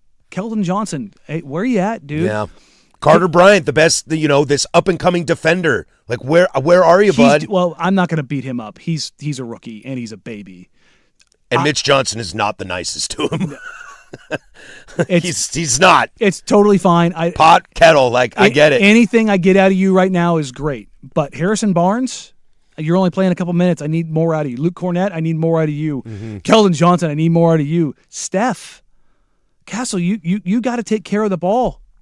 You've got to be a better defender. You've got to do the things. I'm not going to get mad at Julian Champagny. He's out there as a floor spacer and to be a okay defender. Like that's his role in life. But where's the big energy from Devin Vassell that Yeah. we saw against the Blazers and saw I against... thought he had a good game. Well, yes, but I'm talking from a consistency Sure. level. That's where everything falls apart for the Spurs team, I think, is that they are just not consistent enough. Jalen Brunson can be extremely inefficient. He's 7 of 25. He was buns. But everybody else is picking up. It feels like we all my concern is that the Spurs players think Wembanyama's going to carry them. And as great as he is and the future trajectory that he has, he can't do it all by himself. No. Why did Jokic win a title? Because Jamal Murray was fantastic. And Aaron Gordon was a monster. Was the piece that they needed to push them over. Got some buckets exactly. So we all know that, when Luka goes to the finals, Luka can have 35 points, but he didn't win the finals because he's carrying, and they're just like, let's watch Luka. You can't just watch Wembanyama. You got to do more. I mean, again, just as an aside, everybody's, the Knicks are up 2-0. It's a 4-point game with 44 seconds to go in game 1, and this is a 1-point win. Did you think the Spurs were going to pull it out? I did. For the first time. They're doing it on the road, though. For the No, I'm not saying it's not great. I'm just saying in game 2. No. I know what you're saying. I'm saying in general, like, I'm looking at the Spurs, and I want to give the Knicks their credit because I probably haven't done a good enough job of giving the Knicks their credit. Ditto. But I still think there's a lot of levers the Spurs can pull. Ultimately, I think the Knicks are going to win this series. You go up 2-0. I also think that. You can pull all the levers. Jalen Brunson, Mikal Bridges, and Josh Hart find ways to win basketball games at every single level that they've done it since that they started playing the game of basketball. There's no reason why they're not going to do it in this series. They found every way to win basketball games, and they haven't played that great in these first two. Yeah. Let them come back home, shoot on their own court. I'm very concerned. I don't think... For the Spurs? Yeah. I mean, the math is overwhelmingly in the Knicks' favor. Sure. But here's the thing. If the Spurs go and win the next 2 games... Oh, baby, buckle up. We're going 7. Oh, baby, buckle up. We're going 7. And it's possible. Oh, it's very possible. It surely is. I don't want to, revision history myself too much. I didn't like the Knicks' chances in this. I was like, ooh, they stole game 1. Good on them. Game 2 is going to be ugly. I think what I was trying to say to you is at the end of game 2, when Vic had the shot, I didn't think it was going in. Oh, really? I'm watching the TV, and I don't want to say I'm bandwagoning on this Knicks team, but I'm feeling their aura. I'm feeling what they're putting out. They do have a team of translates destiny through the type team, through the TV. I'm looking at it, and as much as I love Wembanyama, and as much as I know he is going to be a pain in the ass of this Blazer team for the future, the entire Western Conference, the other 29 the entire teams. NBA, he's going to be an absolute nightmare for the next 10 years, 15 years. He had that shot, and he turned around, and I was like, Vic's going to take the shot. I don't think he's going to make it. And he missed it, and I went, he missed it. And I haven't thought that way at all yet. There's something you can't account for, and GMs really try to account for, and this is something the Blazers have tried to do. It is getting the soft skills right. Having the right locker room, having the right guys, the right attitudes, the right mentalities. Because not everybody's going to be perfect on a team. You're going to have guys that are, most teams don't have a Dame Lillard. They just don't. Like, I've been doing this for 15 years. I've been in a lot of locker rooms. I've been around a lot of players. Guys carry themselves differently. I'm not talking about like when they're talking to the media. I'm just talking about just man to man, just having a conversation. How guys carry themselves. And you know it. When you go into another locker room, you can feel it. You can feel it when it's like, oof, this isn't good. And when you can probably feel it when it's great. When it's rolling, man. When you get in a locker room that is rolling, dude, if I can feel it, if I can feel it through the TV, what's that Knicks locker room right now? Just positive vibes, just up there. Real quick. This came across on the text line 503-864-6326. Are we learning anything about how Mitch is as a coach? Mitch Johnson for the Spurs. I'm not really mad at anything that he hasn't done. Agreed. Maybe talk about pulling these levers, though. Yeah, no, one of them he already did. Harper played more. I do want to see them try to put Wemby in some different spots. Like my biggest key for Wemby throughout the entire playoffs has been 2 things. 1, catching the ball in space and on the move. 2, getting him in the middle of the floor. Yeah. What the Knicks are trying to do is take away that middle of the floor. Okay, they want him to shoot. And they want him to shoot from outside. Now, what do you do if you're Mitch Johnson? Well, maybe you have to pull things further back. Maybe you need to open up the offense a little bit more. Maybe you need to play a little bit faster. Maybe you need to be a little tighter with Wemby subs. Like if you notice that he's starting to lack a little bit, buy him 2 minutes. Yeah. Get a TV timeout, get him 4. Yep. Like just little. You've heard me rail on coaching forever. Where do I say coaching matters the most? In the playoffs. It's especially in games like this. Reminder: 4-point game with 44 seconds to go in game 1. Managing minutes. It's in the minutia. This is where games are won and lost, and what levers you pull or don't pull in these moments matter the most. And I don't have a better word for it because I don't truly mean it, but I'm going to use the word fear. I wonder if there's a little fear in Mitch Johnson that this Knicks team is so explosive offensively that if you take that time, pull this lever that you're talking about, that the Knicks are going to go on a 15-0 run. And it is very hard to catch up to this Knicks team if they get ahead. I don't blame him. I don't want to say fear, but if that's in the back of his mind of, I got to be real smart with how I rest guys. But also think about how the Spurs have started both these games. Hot. Was it 10 15-0 at one point, was it not? It was a 9-point lead at the end of the first quarter. They went on a 15-3 or a 17-3 run in game 1 early on. They're getting out. They're putting the pressure on. Maybe if you're Mitch Johnson, get that, buy the rest then. Pay the tax early. Yep. Get him a little bit of rest early. All right, settle in, then go back. Again, I'm not sitting here saying he's doing it all wrong. I'm saying if you're going to do something, that's probably where I would look. We'll take a peek at Game 3 in the top of the Big Nooner, so we'll circle back around on this and probably touch on it in closing arguments as well. When we come back, I found a really cool stat about baseball and their scheduling and how this might work out for them in the future and the service it's doing for fans. And could other sports learn a lesson from this? That's next. We'll throw it to Casey with sports. Now, from the George McCoy at Warren Allen Sports Desk, a Sports Center update on the Fan Sports Network, 105.1 FM and 1080 AM. This sports update is brought to you by Laurelhurst Market Steakhouse and Butcher Shop, a great spot for any occasion. And don't forget, you save 10% on your Butcher Shop order when you dine in. Menus and more at laurelhurstmarket.com. First on the Fan, Game 3 of the NBA Final heads to Madison Square Garden as the Knicks host the Spurs tonight at 5:30. New York leads 2-0 in the series as the Knicks come into tonight's contest as 1.5-point betting favorites. Make sure to catch all of tonight's coverage over on 9:10 a.m. when pregame tips off at 4:30.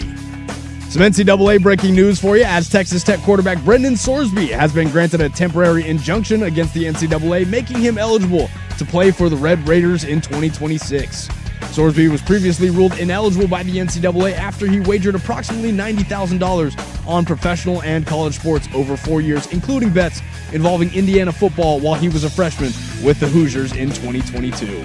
As a penalty offered by his attorney, Sorsby will miss Texas Tech's first 2 games of the season versus Abilene Christian and Oregon State. If you missed it last night, your Portland Fire fell to the LA Sparks 89-72.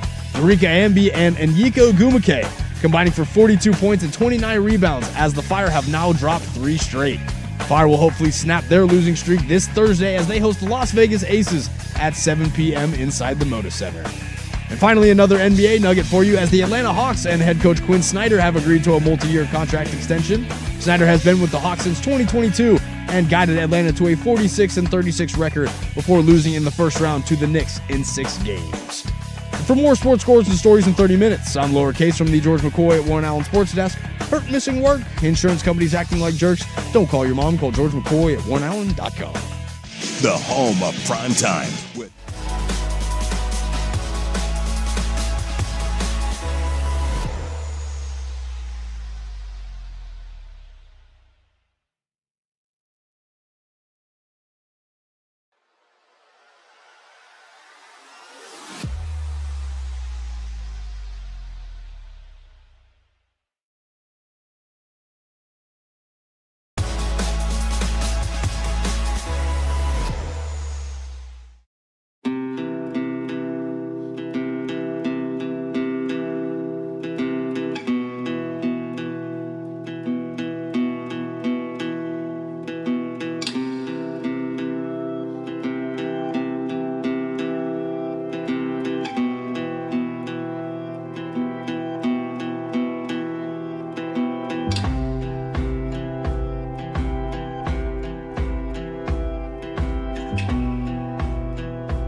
Everybody's favorite web gems coming up next. We'll get to that in about 15 minutes. Living in baseball world. We will get back into the NBA Finals here in about a half hour at the top of the Big Nooner as Game 3 is tonight.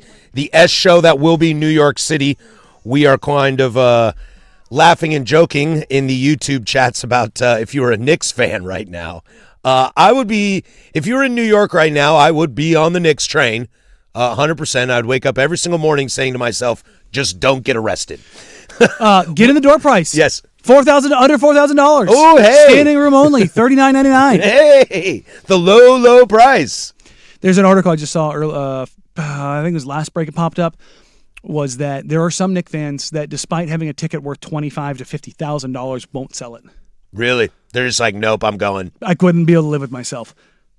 You're giving me 50 large? Dude, man, it's the Knicks.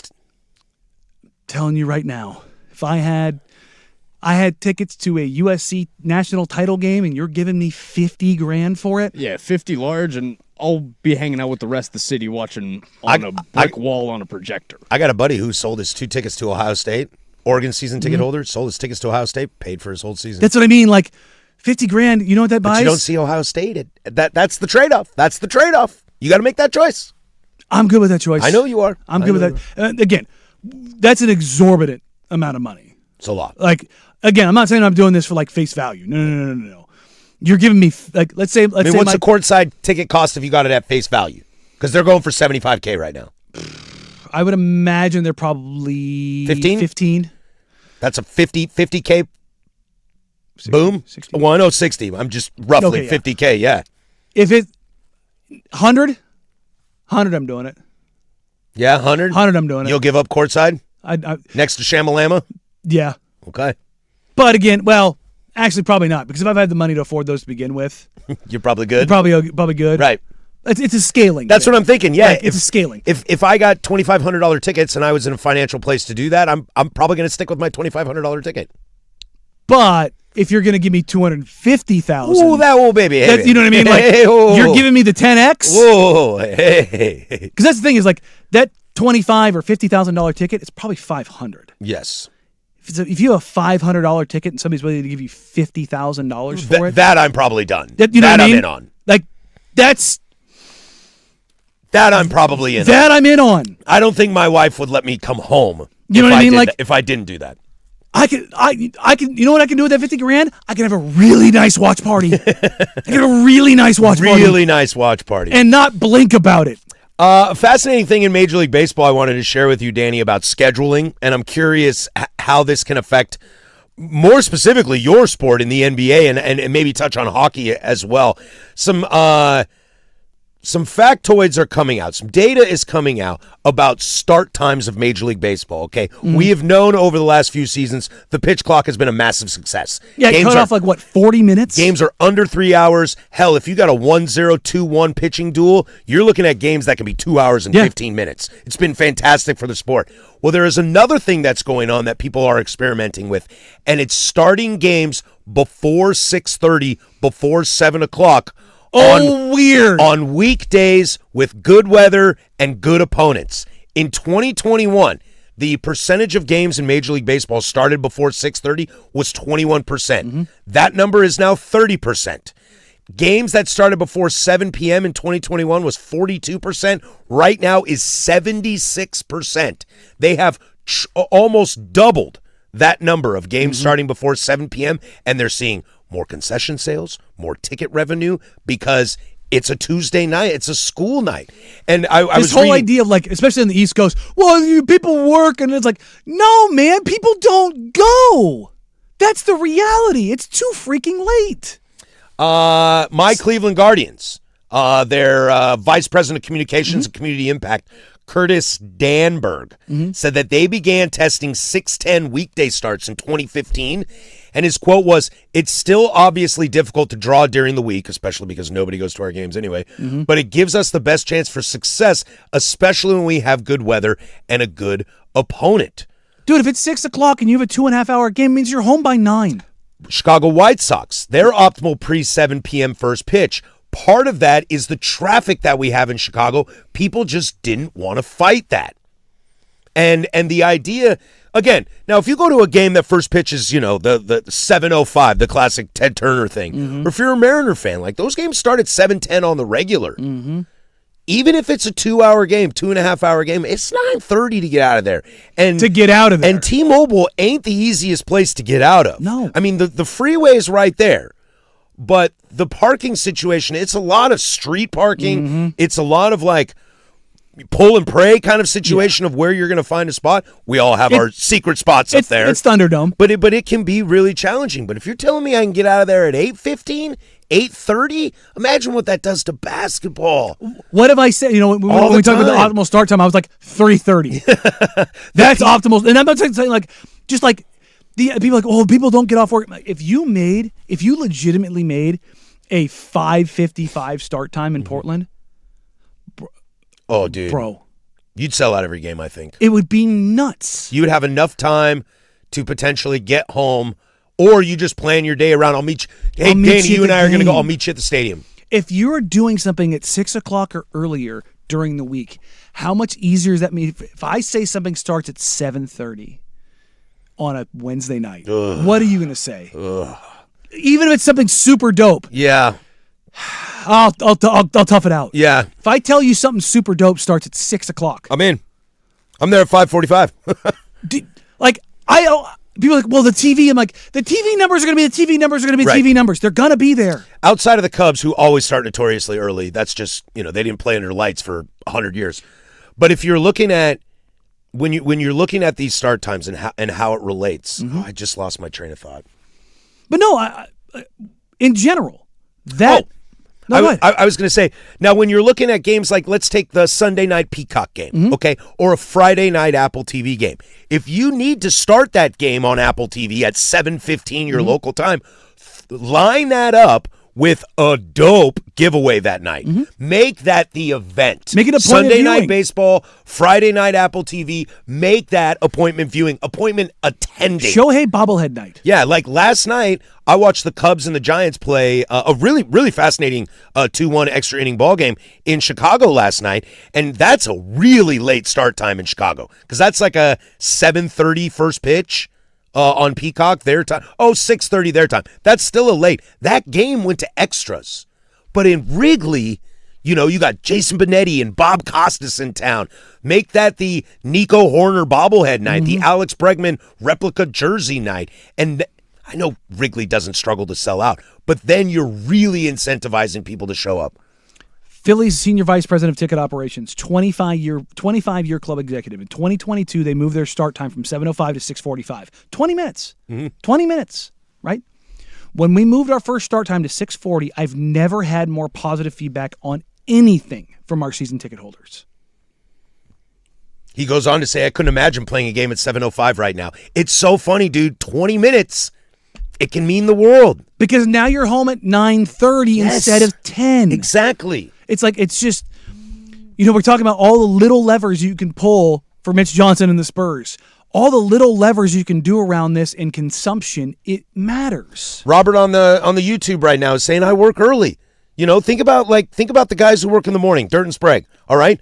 How many blue collar guys go to NBA games? Sprague does this for a living, and he's basketball Sprague. How many Blazer games does he get to go to? Dude, maybe on a Friday night, maybe on a Saturday. We did the podcast together for 2 years. I think he was talking about wanting to go to Game 3 of the series against the Spurs, and he was like, dude, I get up at 4 a.m., and I'm going to go to a 7:30 tip. We was like, this is brutal. I would text him and be like, hey, were you able to watch the game? He's like, I had to catch back up on it. Dude, Dirt says it all the time. He's like, I watched 3 quarters, and then I went to bed. Yeah. It's like, if you move things earlier, more people are like, well, what about the people that work till 6 or you're off at 6? I'm like, that's the minority. Most people work earlier. Like that, you're actually serving the larger market. Yeah, dude. I mean, like, our show doesn't start till 10 a.m., but I'm up at 7 every day. I'm up at 6. You're up at 6 every day. Like, most people get up at between 6 and 6:30. Today's a school night, so I will turn the finals game on, and there is a chance, come the fourth quarter, I migrate to my bedroom and finish it in bed. Because it's like, it's going to be late tonight. No, I get it. It's like, if you talk about campaigning for something, like this has been one of my, I shouldn't say a stump speech, but it's definitely on the list of like, why do we start games at 7:35? Yeah, man. I'm like, blow my brains out. That sounds horrid. No sporting event can start before 7 o'clock local time. Old people aren't allowed to grocery shop on the weekends. You must retake a written and a driven driver's test At every 65. 3 years. Those are the platforms I'm going to run for president on. And I think all of those things solve traffic. Solve issues everywhere. Weird. It's all the old. It's your fault. Web Oh, Gem. God, no, I'm one of them. Web Gems is next. Everybody's favorite. 105.1 The Fan.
All right, this is everybody's favorite Web Gems. We do it every single day at 11:45.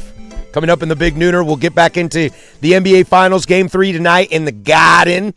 We'll talk a little hockey, a little existential hockey conversation. And Canada. You think America's ticket scheme for the World Cup is shady? Let's look at Canada.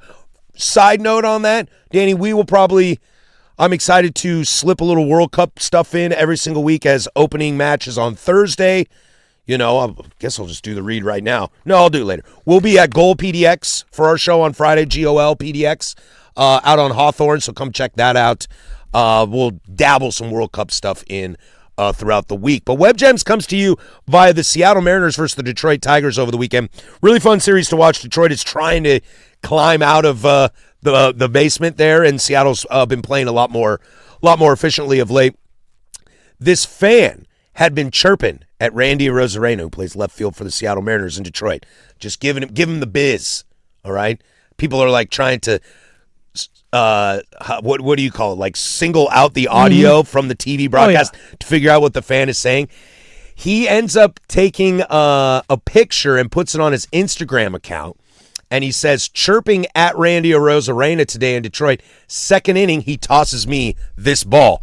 On the baseball, Randy writes, I don't speak English. Yell what you want. I don't understand you. I don't care. Love, Randy. Did Randy have somebody write it, though? That was my question. I don't know if Randy speaks English or not. I didn't know if that was in jest, like Randy does speak English, and wrote it, was like, no habla English. It's just like Sammy Sosa at the Senate hearing committee about steroids. It's Ichiro. Yeah, well, it might be. Ichiro doesn't really speak English. I don't know if Randy does or doesn't. I want to live. Sure, and Shohei doesn't speak it either. I want to live in a world where Randy Arozarena speaks pretty good English and just played this bit. I think either way, it's fine. It's good if he does, or it's good if he had a teammate write it.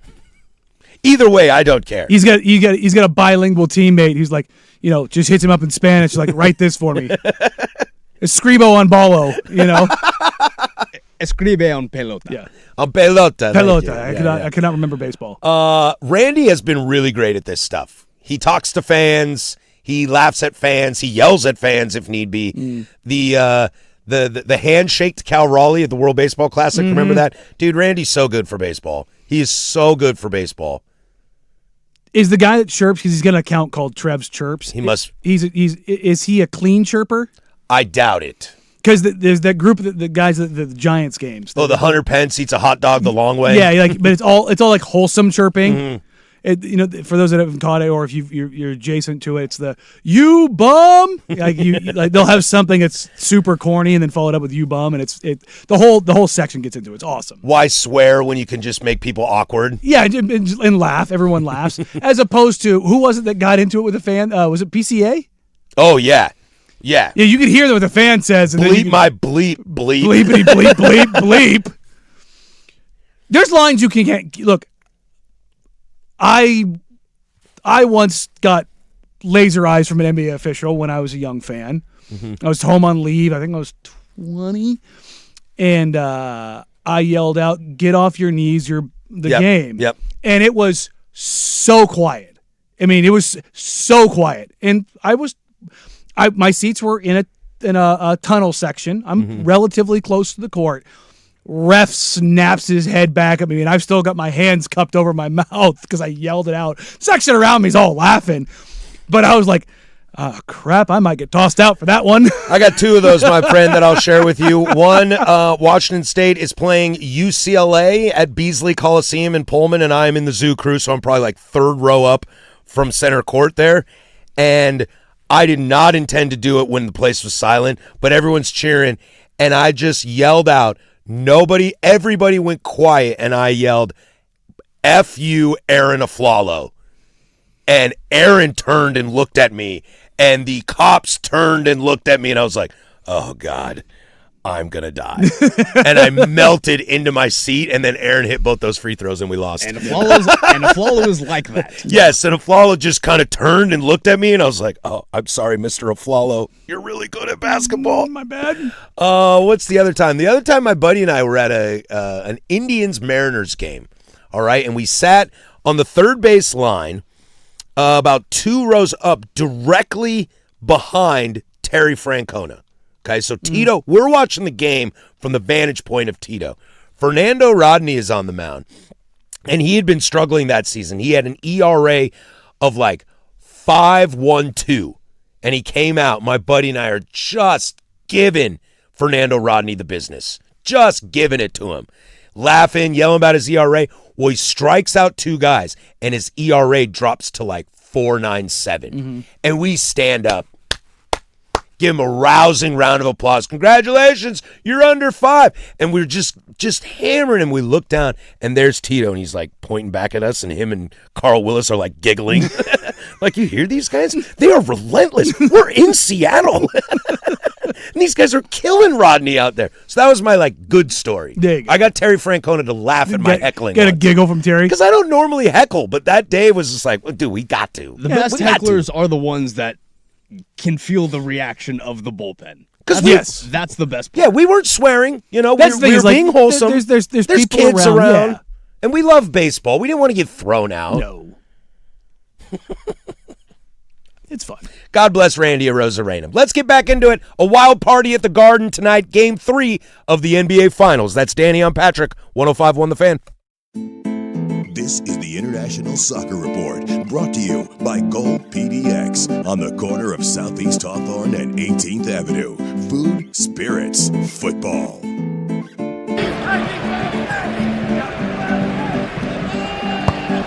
Now swinging from Pulisic. Tar heads it away.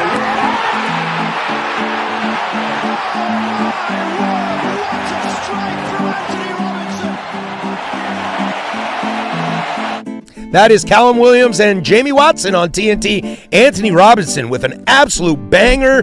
That's my left back. That's who plays for Team USA. A sweet goal and an even better celebration right after that. America falls to Germany 2-1. The International Soccer Report brought to you by Goal PDX. Join us on Friday, June 12th at Goal PDX as the firm will be broadcasting live when the Global Games biggest tournament kicks off. That's Goal PDX, GOL, food, sports, and football.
From the George McCoy and Warren Allen Sports Desk, a Sports Center update on the Fan Sports Network, 105.1 FM and 1080 AM. First on the Fan, Game 3 of the NBA Finals heads to Madison Square Garden as the Knicks host the Spurs tonight at 5:30.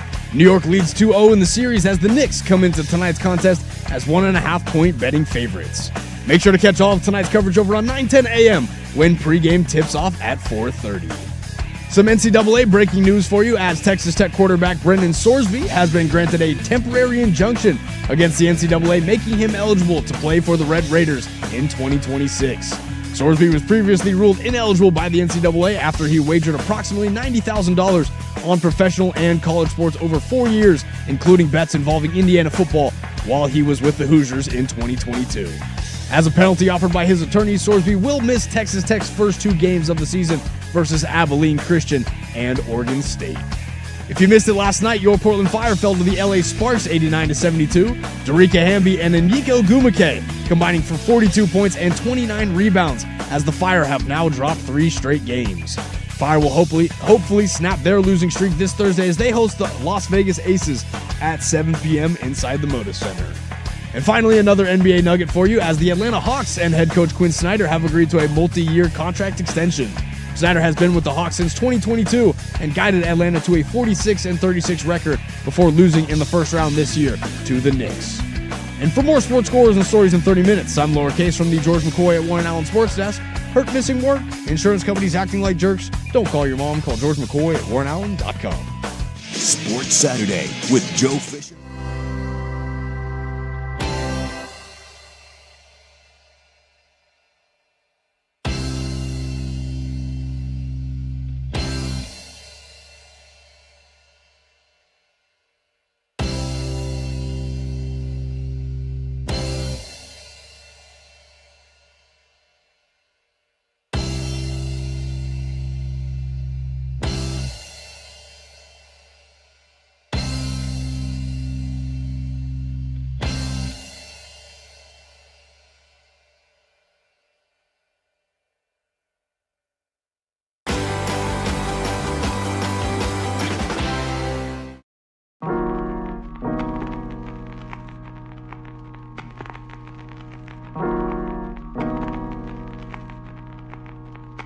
Two down, one to go here. The firm of Harris and Marang. We do this bad boy every single Monday through Friday from 10 a.m. to 1 p.m. Thank you for being a part of our day. We are stoked to be a part of your day. If you thought American ticket prices for the World Cup were silly, you should check out what they're doing in Canada. A conversation about the Stanley Cup and their teams, as that series has been phenomenal as well, in closing arguments to send you on your way. Today, though, 5:30 kick. San Antonio on the road at the New York Knicks. What do they always say, Danny? Series doesn't start till somebody wins at home. Oh, wait, what?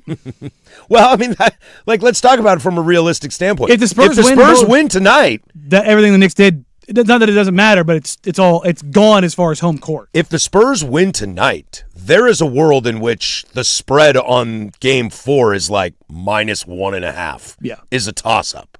What are we looking at right now? ESPN's got it 1.5 to the Knicks. They're expecting the Spurs to win. They're expecting the Spurs to win. In fact, I am also expecting the Spurs to win. We chatted a little bit about it, but I want to ask. It would be kind of funny. Sorry to interrupt you. It would be kind of funny if New York is ready to explode, and it's like the Spurs come out and win by 22. Yeah, Wemby drops 35. Dylan Harper has 30. And it's just over. Oh. But I want to ask this question and kind of out loud for you listeners as well. 503-864-6326. A lot of noise coming out of New York City. The president's going to be there. Mm-hmm. They're moving watch parties because of the president. Security lines. I saw the joke on the YouTube chat that was like, I'm getting in line for the Knicks game now to get through security. Well, we were at Army-Navy. Mm-hmm. The president was there. Yep. And if you've not been, I don't care what you think of any particular president. I don't care if it's Biden, Obama, Trump, Bush, whatever. The level of security around that individual is bonkers. People are like, oh, they're doing this big deal because it's Trump. Like, no. We got lucky that we were media. Yes. Because the media... Our route was different. The media security get in was like a normal security. Well, no, they had they had Secret Service. Oh, I know they did, yeah. But it felt like the normal average patron walking into a game. To where media... Can be a little light. Yes. Media can be real friendly to us when we're trying to get into stadiums. I'm curious how this all translates to the basketball court. Yeah, when was the last time a sitting president went to a basketball game? A finals game. A finals game, I don't know. I know Barack used to sit at games from time to time, but that might have been post-political career. The last time a sitting president. Here's the thing. I don't know. Like I know most people probably don't care about this, but the logistics of an NBA arena versus a stadium are very different. I know, and he'll be in a box. Dolan will have him up in a box. But I'm curious how it translates to the floor. Like the Knicks, this roster that we've kind of lamented and waxed poetically on, has the lights haven't been too bright for them. Mm-hmm. This is about as bright as it's going to get. Mm-hmm. You are hosting a finals game in New York City at the Garden. That alone itself. First time since 99? That alone itself is a massive, massive spotlight on you. Now, the president's going to be there. Tracy Morgan's going to be there. Ben Stiller, Timothy Chalamet. Everybody's going to be there. Trump's a New Yorker. And that's the other part of this. How does that affect them on the court? Or are they able to still stay laser focused? It's going to be interesting because, like I said, like the logistics of an NBA arena versus an NFL stadium, which we were at, both years are different. That's just the reality. When we were at Raven Stadium, M&T, look out across and there's a sniper sitting on top of the box. I pointed out a couple to you. I was like, it's there and there and there. And I remember you going, awesome. It's like, but also they've got vehicles in the arena that there's easier access to. There's more security pathways. There's easier ways to control things because it's open air. It's open. Like there's different things you can do. NBA Arena, Madison Square Garden is in the middle of the city. Mm-hmm. So guess what they have to have? They have to have a path cordoned off for entry and exit. We don't have secret underground tunnels in New York? I mean, there might be. But infill and exfil are things you have to consider. And because of that, so people are like, well, NYPD's canceling the watch party. This is Trump's fault. Well, it's like, you can insert whatever president you want. Again, I'm not going to bat for Trump. I'm just saying, like, these are the logistics that go with these kind of things.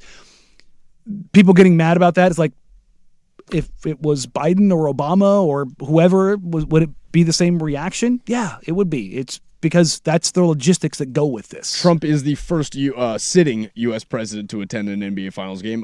Clinton, W. Bush, and Barack have gone to games, but not while they were sitting. Not while they're sitting, yeah.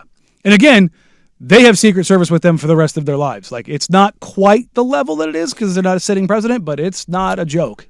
What do the Spurs got to do to win tonight? Execute.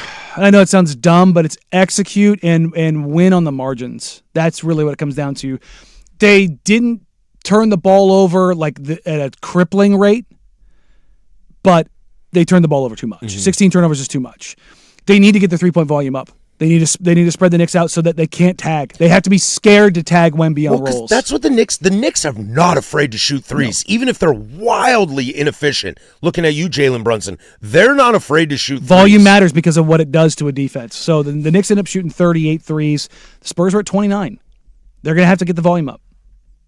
That, or the other thing we didn't really talk about with the Spurs early on was Spurs missed 8 free throws. But I would say going into the tournament, can you rebound and can you make free throws? That's what I say in college. 19 of 27. That's too many points left on the board. Wemby missed 3 on the plate. You know, I think everybody else missed one. No, Castle missed 2. Everybody else missed 1 across the board. Keldon Johnson 1 of 2. Luke Cornett 1 of 2. Dylan Harper 3 of 4. Again, this is a 1-point game. It's the margins. If you're the Knicks, I think you just run it back, don't you? Yes, It's not. It is working. Don't mess with it. You have your counters. You have they're not just sitting around. We're up 2-0. We're good. No, they're looking at advance of if they do this, then this. If they do this, then this. If they win this game, they win the finals. It's well, I'm saying just like the minutia. It's break glass in case of emergency. You're not changing what you're doing. You might set up a look that makes it look like a different look, but you're sticking with the bread and butter. Mm-hmm. This is when the NBA Finals is, what are your strengths? How strong are your strengths? Can you make your strengths stronger? And can you make your weaknesses not as weak? So far, the Spurs haven't been able to pick at that scab. If they find something, they need to just dig in. To get grosser, they need to dig into the meat. They need to make it painful for the Knicks. And if that means walking Jalen Brunson up every single time and putting him in 50 pick and rolls, then do it. Whatever it is, you need to find the thing and do it. Can the Spurs be more physical on them? Sure. I mean, I don't mean like everyone can be more physical. Is it a smart move to go more physical on them? Yeah, but I think either you are or you aren't. Like, I don't think you can kind of change that, so to speak. I mean, you can, but if we've seen it. When you get too far outside those bounds, Wemby throwing elbows, then it doesn't play. Steph Castle pushing and shoving. You have to play within the bounds of who you are. And I don't like. Maybe Steph needs to ride those rails. Yeah. That's my only concern if I'm a Spurs fan is that if you want them to get physical, do the Knicks... They're not a not physical team, but the Spurs were also number 1 in the NBA in not fouling. Yeah, if you want to get a little more physical on New York and they push back, does that kind of fragility of the emotional levels of a Steph Castle, of a little bit of Victor Wembanyama, do those show through and hurt you? Because like Mikhail, Josh, OG, I trust those guys. Jalen can be a little Cat obviously the biggest wild card in that. And then the other thing is Mitchell Robinson's a terrible free throw shooter. Which do you deploy a little hack of Mitch? I don't know. That's the thing for you're talking about the Knicks side of things. Like when they use Mitchell Robinson, like you don't want to use him at end of quarters. Like when you're in the bonus and you have the opportunity to send a guy to the line, like being managing those rotations. Those are huge. And can Landry Shamet get you 12 points off the bench? Because that's the craziest thing, dude. On paper, Shamet's been fine on paper, but the moments that he's been explosive, he's been very explosive. And I just mean that on a whole for the New York Knicks bench. Like, ugh, I really don't like this bench at all. But They haven't really had to rely on it. No. All 5 of their guys are able to rotate around. A couple of them can play multiple positions. Again, if you're getting solid defensive contributions from Karl Anthony Towns on Victor Wembanyama, that frees up OG and Josh Hart to do other things. To be disruptive. And if Cat's getting cooked by Vic, you can move guys around, and maybe Cat plays with that intensity on, a Vassell trying to get to the hoop, or Steph Castle trying to get to the hoop. Maybe he becomes a disruptor. I'm with you. I like the Spurs in this game, but I'll tell you what, Danny, I don't like that take. I've been saying Spurs in 3, and they lost game 1. They'll be fine. They'll bounce back. I think they'll blow out game 2. I'm losing confidence in myself. And if the Knicks win tonight, I will not be surprised. I will. It can go either way. I won't be surprised whoever wins. I will be surprised if the Knicks win tonight. Really? Yeah. Even at home? Do you think the hoopla is going to be too much for them? I not just that, I just don't think the Spurs are going to go down 3-0. They're too good to go down 3-0. Yeah. We come in tomorrow and they are. Let's get into a little bit of World Cup ticket chatter. Canada, huh? Almost made it. 105.1 The Fan. The Fan.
talk a little hockey. I got a question for you as I was thinking about it as I was watching Game 3 of the Stanley Cup Finals. Speaking of trumpet sounds, RIP, the Oregon Duck baseball program. They bowed out against Tejas over the weekend. I watched a little bit of the first game. And by I watched a little bit of the first game, it was on at the bar that I was at while watching Game 3 of the Stanley Cup. I watched USC bow out to North Carolina in crippling fashion, but watched them also steal a game too. So, that's the end of my college baseball until probably the World Series. I just tried to pull up this Canada tweet, and it says rate limit exceeded. Oh, is Twitter down? I don't know. Is that what that means? Yeah, it's usually what it means. It usually means Twitter has crashed. Let me see if I can get it on mine. Stalling for time. What is happening?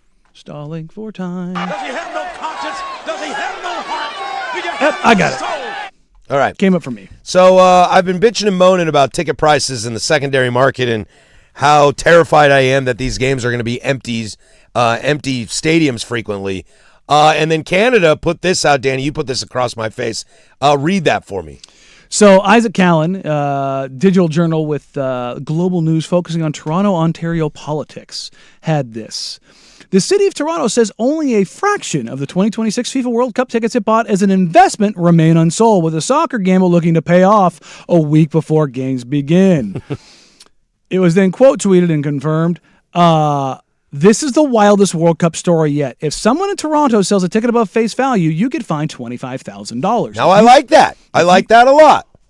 I don't. Well, I like that because I hate ticket scalpers. I can't stand them, dude. I hate it. It's blind demand. Well, but you don't even want to go. You're just doing that to make money. I hate it. It's blind demand. If you want to go and you can't go and then you want to sell it and supply and demand gives you a benefit, I'm down. But these people, they're just buying it to just make... But you're talking about the scalpers as opposed to anybody. Sure. You get fined. If you sell it above face value, you can get it with a $25,000 fine. Yet the city of Toronto bought 3,500 World Cup tickets early and then sold them to taxpayers at a markup as a part of a revenue generation strategy. And they told everybody they were going to do it. We're going to buy these at a discounted rate and then hike it up and then charge it as revenue generation. Fruit for thee, not for thee. Bro, bend over, grab your ankles, and hold on. Welcome to Canada. Unfreaking believable. Surprise move by the Canadians. The French fries and gravy kids. Yeah, this is why Vancouver can't be run by the government. That's the truth. That's the truth. I do wish they would. We'll call it revenue generation. Revenue manipulability for the betterment of the country. Just to say screw you. That is wild. That is absolutely wild. Are we going to get, is there going to be a full trifecta? Is Mexico going to come out and let us know they're doing something stupid too? Is Mexico going to come up with something crooked in the World Cup? Whoa, dude, I love Mexico. Are you taking me? shots of Mexico right now? Are you kidding me? Well, I'm just saying, like, I didn't have this on my bingo sheet of Canada There's stepping probably in it. tickets purchased by cartels that they're washing money through. What do you mean? I thought the cartel died. No. I thought all corruption in Mexico was gone. Definitely not. Yeah, the idea of, like, again, FIFA, is it the most corrupt, like, public organization that we know about in the world? Probably. But then every other government's just like, you know what? Hold my beer. Let's see, what games are going to be in Canada? Corruption for thee, not for me. That you can watch. That's what they're going with. Canada versus Bosnia and Herzegovina. That is the first match. That is the opening Canadian match. That'll be on Friday. We'll have that at noon, live at Goal PDX. They will have Ghana versus Panama, Germany versus Cote d'Ivoire. I like that. That's fun. Croatia versus Panama, Senegal versus Iraq, and a round of 32 match at what is known as Toronto Stadium, also known as Rogers Center. Yep. But you can't call it Rogers Center. I'm sure Rogers Center and the Rogers Communications never been involved with anything shady, right? So now, is this law just something in Toronto, or is this Canada. Nationally? Yeah. So if I'm in Vancouver or Montreal, oh boy. It's all very dumb. The fact that they're telling you, no, you can't. This would be like if every cop everywhere drove 85 and a 60 just as standard operating procedure and then told you, no, you need to go the speed limit. But us, we're good. Vancouver has Australia versus Turkey, Canada versus Qatar, New Zealand versus Egypt, Switzerland versus Canada, New Zealand, Belgium, a round of 32 and a round of 16 in Vancouver. So make sure you get your marked up Toronto tickets. That's crazy, man. Oh, there are no games in Montreal. It's just Toronto and Vancouver.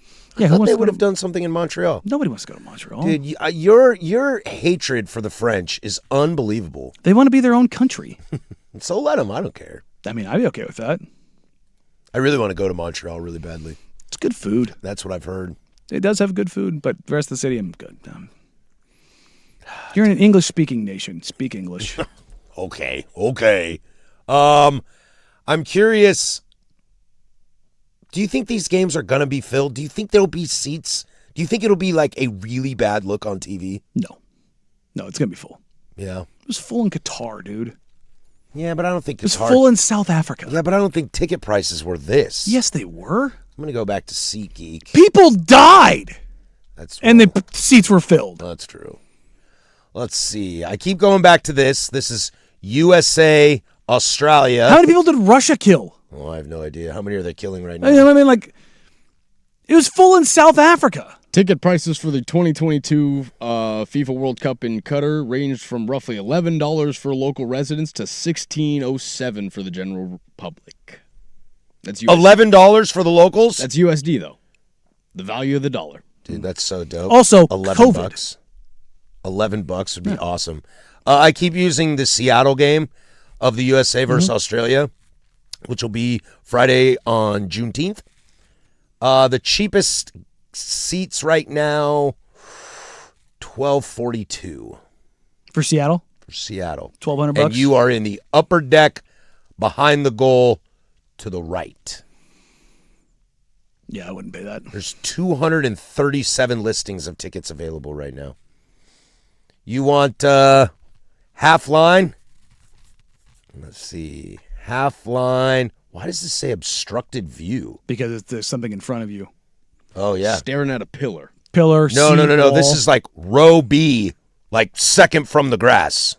There's probably something in front of you. Oh, I bet you it's the Security guard? It's probably the cover, benches? the bench Yeah. cover. It's right at the half line, $3,700. That's that. Yeah, I almost guarantee you've got the big team seats. Yep, up I know. there. They got the little cover Yeah, that goes over I it. bet you that's what's in front of you if you're that close. Mm-hmm. You got to stand up the whole time. I'm down, dude. I'm not down. paying $3,500 to stand up all game. Are you kidding me? I've stood a lot of Timbers games. I'm not going to be forced to watch a game. Yeah, that's true. No, That's true. absolutely not. I am not paying. It's the anti Knicks argument. I don't know if anybody's pro the Knicks argument. No. The whole idea of like, would you sell the ticket? Like, I'm not paying money like that to go watch it. I don't care what the event is. If I have to stand up, not just to stand, but to look over something to have my view not obstructed. I did see a weird stat thing that was put in front of me. I don't know what the goal was behind this stat, so maybe you can inform me. The total valuation of every ticket sold in Madison Square Garden is like $365 million, to where Jalen Brunson's contract is only $165. That's how much money you're making off of Jalen Brunson. I could see it. Yeah, but a lot of that is secondary market, and I know the teams get a little bit, but they don't get a ton of it. Yeah, but I bet you the face value of those tickets was also pretty damn high. Yeah. I've never been to the Garden. Have you been to the Garden? Yeah, it's overrated. Really? Yeah. Look, I understand that. Look, I'm also one of those people who like Fenway sucks. Do you think the Fenway's old and dirty. Did Yeah, you just it does. have you just seen a Knicks game or basketball? You've just seen basketball? Yeah. I wonder what a concert's like is. I've met a bunch of people that have seen a bunch of the shows at MSG, and they all say concerts are great. I mean, they've retrofitted the building Yeah. and they made it nicer, but it's like, it's not that nice of a building. Like, Fenway Is sucks. Barclays the nicer building? Oh, yeah. Oh, for sure. Oh, It's I not bet even- you Barclays yeah. is great. Like, I went to Old Yankee Stadium. It sucked. Like, there's a That's reason why why they it's a built. new one. There's a reason why they built new Yankee Stadium. Like, Dude, they talk about it all the time. The Cubs have had a hard time getting free agents in the past because Wrigley is such Wrigley a dump. sucks. Like, yeah, dude. It's just nostalgia. It's like nostalgia for fans, but when you make millions of dollars playing baseball, you would like some amenities. Yeah. No, you go into Sorry, I watched Fenway. Finding Nemo the other night. Yeah, no. Some Red Sox fans are like, how dare you? It's like, it sucks.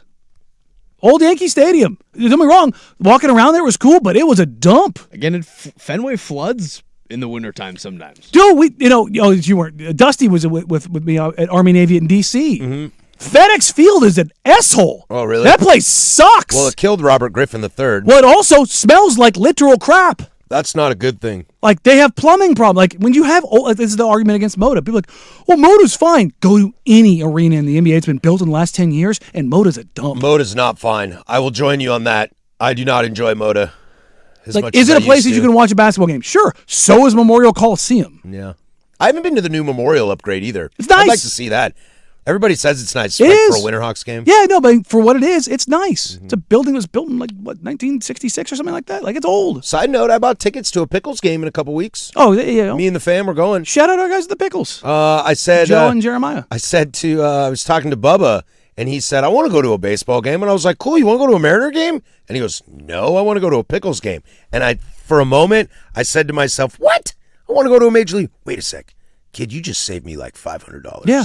And Walker Stadium, look, they've put some money into Walker Stadium. I love it there, It's dude. a great little park I for love like it there. 5,000 people, man. Pickles, pickles, pickles. We're going, you'll love this. Guess what event night we're going to? What is it? Grateful Dill. Grateful Dead night. They do, their event nights all sell out.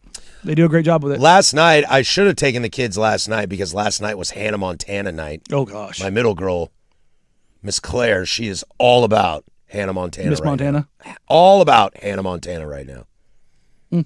Show kind of holds up. It's not cringy. That show is timeless. Is it? Yeah. I was always worried about like how cringy it would be, but no. I think Miley still holds it down in that Plus, show. you have Dolly Parton and Billy Ray Cyrus, although Miley does not speak highly of Billy Ray these days. Yeah, no, not so much. I don't think Billy Ray is in the best proud parent moment. oh no, the Disney kid doesn't like her parent. Shocking. More on this when we return. The biggest soccer tournament in the world is right around the corner. You can start the weekend early and join the firm of Harris and Marang on Friday, June 12th from 10 to 1 at Goal PDX. That's GOL PDX.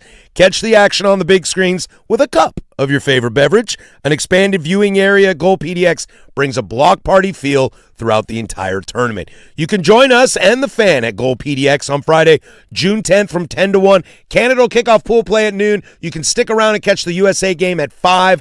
The Global Games local party is presented by Cricket Wireless, the Grand Prix of Portland, and Milagro Tequila. Again, that's down on Hawthorne at Goal PDX, GOL PDX. When we come back, we'll talk a little hockey. There's Casey with sports. Now, from the George McCoy and Warren Allen Sports Desk, a Sports Center update on the Fan Sports Network, 105.1 FM and 1080 AM.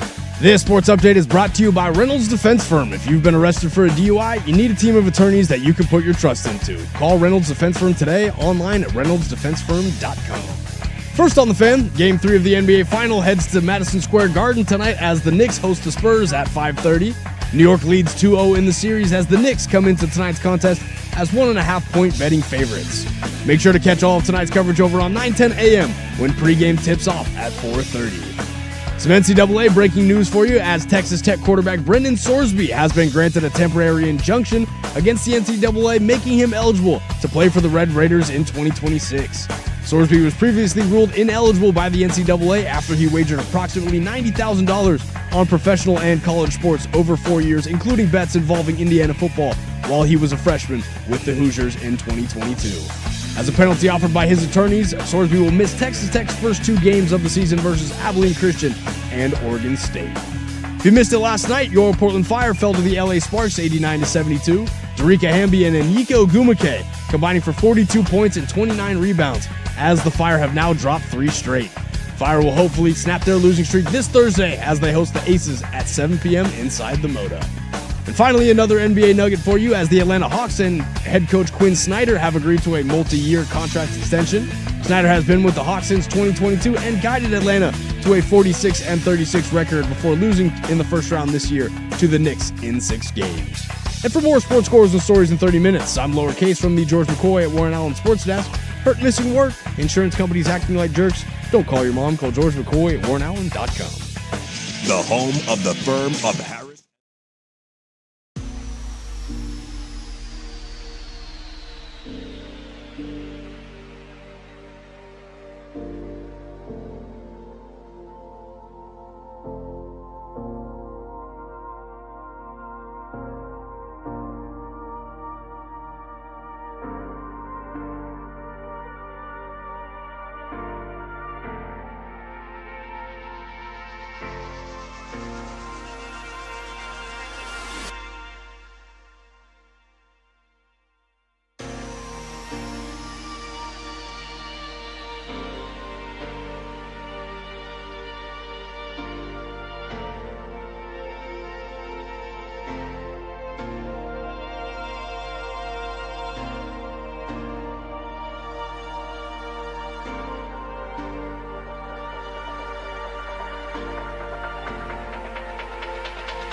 Closing arguments coming up next to send you on your way, but we might as well hit all the sports that are going on right now. I know the NFL is 24/7, but she can take a little bit of a break today. But I had this thought in my head, and I don't know what numbers have been for the Stanley Cup, but I'm curious for the diehards out there. And if you're a diehard hockey fan, please indulge me. I asked this honestly, 503-864-6326. All three of these games have been fantastic. My Carolina Trailblazers came back from down 4-0 to lose in overtime. I was watching it with some friends at Zabah, and everybody in that place was rooting for Carolina, and Vegas scored, and it just went, hell, and but they've been very, very entertaining games. Dare I say must-watch television right now. No, they've been absolutely phenomenal games. You have a 9-goal game one where you're 3-3 tied going into the third. Or was it? No, it was 4-4. It's 3-3 or 4-4. God, I can't remember now. Game 3-3. Game 3 went into overtime, tied 4-4. Yeah. And Carolina was down 4-0. Yeah, and then all of a sudden it was 4-2 like that. It's goals galore. And what's funny is you've got guys that are just standing on their absolute heads. Mitch Marner scored 13 goals in the season, had 12 goals coming into the finals. It was like, what is happening? Well, the Vegas story is unbelievable. Like, they fired their coach They with win 39 games and they're in the Stanley Cup Finals. This the closest NBA comparison I could draw. This is the Heat coming out of the play-in and making the NBA Finals, except for they're winning. Yes. My question is again, I don't know what the ratings are, but would this be getting more eyeballs if it was, Edmonton, Chicago, or Boston and Colorado, Detroit and Pittsburgh? Would those more blue blood clubs be getting more eyeballs, or is hockey the kind of thing where we're going to watch no matter what because it's hockey? Thursday night's Game 2 averaged a 2.4 and a 4.675 million across ABC, marking the highest rated and most watched Game 2 of a Cup final since Blackhawks Lightning on NBC. Okay, there's my answer right there. Blackhawks are a blue blood in there. But that was 2014? Right, but this series has been compelling enough that it doesn't matter what the front of the jersey says. We're just watching. Going back further, delivered the 6th largest Game 2 audience on record and the 2nd largest on the ESPN network behind only Red Wings Flyers on ESPN in 97. Wow. So to your question, no. No, they don't. They're having one of their best viewerships in a long time. Oh, I wonder what it is. Must just hockey. I think the game of hockey is truly growing in this country. They've done not as good a job as MLB, but they have done a better job of branding their game, leaning into things, going viral. What they've done right is the people they put around the game. Well, for ESPN, it's PK Subban. Mm-hmm. Like, they've done a really good job with that. The TNT crew is really good. All the Spit and Chicklets guys, and be mad about it all you want, but the McAfeeing of it all. Like having Bissonnette pop on with McAfee and like being in the cultural zeitgeist. People are like, why is McAfee at this? It was like, because you may not like him. He's their highest rated guy. He is their bread and butter. Him and Van Pelt. And Van Pelt's a hockey guy. And the thing is, McAfee in the morning, SVP at night. Mm-hmm. They're bracketing it with their two big hitters. They're also capitalizing on it being post-Olympics. Mm-hmm. It's post-Olympics where USA beat Canada. And not so just the U.S. Olympics, market is going to be more into it. But it's the tournament, Nations. the Four Nations. Mm-hmm. You're riding that. Yeah, baseball's riding the World Baseball Classic right now. Like, having things with stakes and having guys be like, the NHL does the worst job of this because it's such a Canadian cold weather sport, all those kind of things. And they wear a ton of gear and helmets, so it's hard to market those guys. But they're leaning into guys more. They're leaning into having styles more. It's not about being buttoned up and just we're here to win the game. It's like, no, NHL is one of the broiest cultures in all of sports. When you say bro, do you just mean like within that world? Because yes. like when I think of like frat bro in college, that's not what I think of as a hockey It's fan. a different version, but it's the broiest thing that's ever broed. I don't know enough hockey fans to know that. Well, let's just put it this way. That they're all just not incestuous, but all just kind of, they all smell their own farts. Yeah, but they love their sport. But it's also, look, what color are most hockey players? What?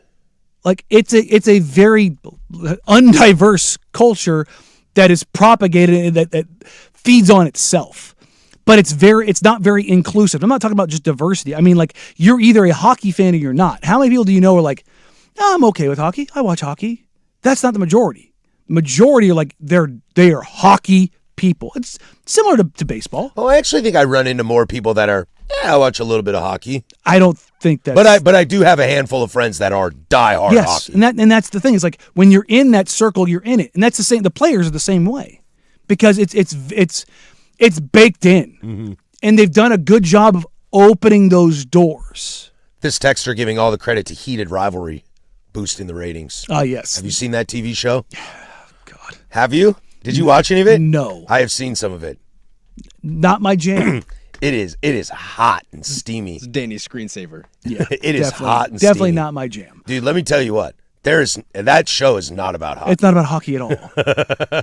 My wife was like, "What is this?" And I was like, "A top 5 show on television right now." That bothers me. I look at that, I'm like, why? What about that bothers you, Danny? What on earth could bother you about that show? Everything about it not being hockey. I think it's a great show. Nah, I'm out. I'm out. Family-friendly show. Yeah, definitely not. Family-friendly It's show. not Ted Lasso, Danny. Yeah.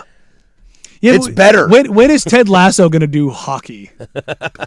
Like I know. somebody's out there pitching that. Did the Owen Wilson golf Ted Lasso thing work? Did anybody watch that? I tried to, but it was a little slow. I like the general idea of it. Mm-hmm. The redemption story, and it's Owen Wilson. It felt a little clunky. Okay.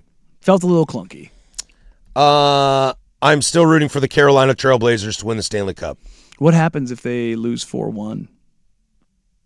How you feeling about Tom Dundon's ownership then? Does it change? No, it doesn't. I'm still stoked because they went to the Stanley Cup final. And got gentlemen swept? Yes, because if the Blazers got gentlemen swept right now, this town would be stoked. There you go. They would. I for the record, I'm just asking that to poke and prod. I don't think it has any bearing on anything whatsoever. Marcus asks on the YouTube, are the Blazers not going to hire a coach until after the Stanley Cup finals? Wouldn't be surprised. I think you're probably looking within the next week or so. What's the day? Today's the 7th? Definitely before the draft. I think you're probably looking in the next week. So I would like it to be done sooner than later. yeah. Well, I mean, in that profile they did have out there. It's Tom Dundon's been in Carolina, so I'm just tired of being asked the question. So Zoom interviews and phone calls don't exist apparently. Nope. Yeah. We're 1998 technology here. Did you hear Micah Nori? I can't remember No. whose podcast he was on. This was on June 2nd, 3rd, a couple days ago. It was Thursday? I think it was Thursday. He was like, yeah, no, I haven't really advanced with talks with anybody. With the Blazers, the Bulls, or the Mavs. Like, nobody. It's like, it's still pretty early in the process. So. Yeah, who are the Mavs going to get? I mean, they think they can pull one of Dusty May or John Shire. Terry Stotts is on that list. Micah Nori's on that list. Right. We talked about Stotts on Friday. I'm forgetting somebody else. There's another coach. John Shire ain't leaving Duke. I mean, Dusty May might leave Michigan. John Shire went to Duke, won a natty, and he's trying to win a natty. But He was with Matt Leinart and Jerry Ferrara. yeah, on their That was show, the yeah. podcast. Who does Dallas have? Coop. Where did he go to school? He went to Duke, but I don't know, man. Shire's a Duke kid. I think the whole point is to have Shire at Duke forever. Sure, but if you leave now, can you come back? Probably. Yeah. So. I think he could come back. It's easier to do younger than it is to do later. Yeah, but what if someone comes in and rides your coattails and wins a couple natties, then you ain't coming back? No, then you got to risk it. Closing arguments coming up next to send you on your way. 105.1 The Fan. The Fan Golf.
right, that's going to do it for us. Closing Arguments brought to you by Les Skin Law. Visit lesskinlaw.com for more information. Coming up on the program tomorrow, it's a free consultation Tuesday. We'll react to Game 3 of the NBA Finals, and we'll have a conversation tomorrow about Giannis Antetokounmpo as a rental. Are you in on a rental for Giannis? We'll get to that tomorrow. Let's see some news and notes around here. Sam Presti called Chet an underdog and said that SGA has 6 defenders against him, 5 on the court, and the 6th being social media. Look, I like Sam Presti. A little far, buddy.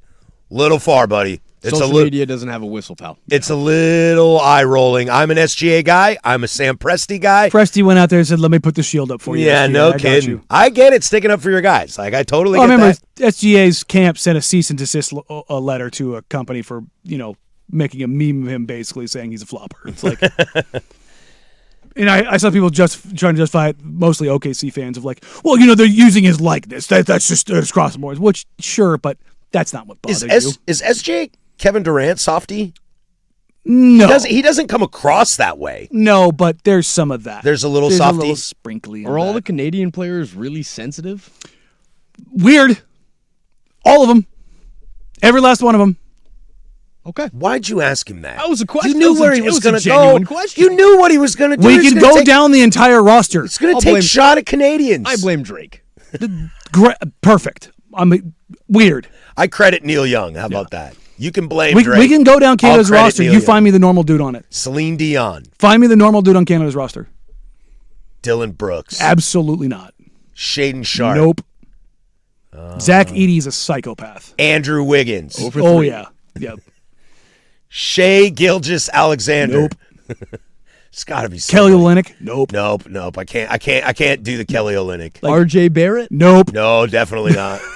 Seriously, just look at Canada's national team and you're going, A lot of players I like, though. they're all nuts. A lot of players I like. Jamal Murray?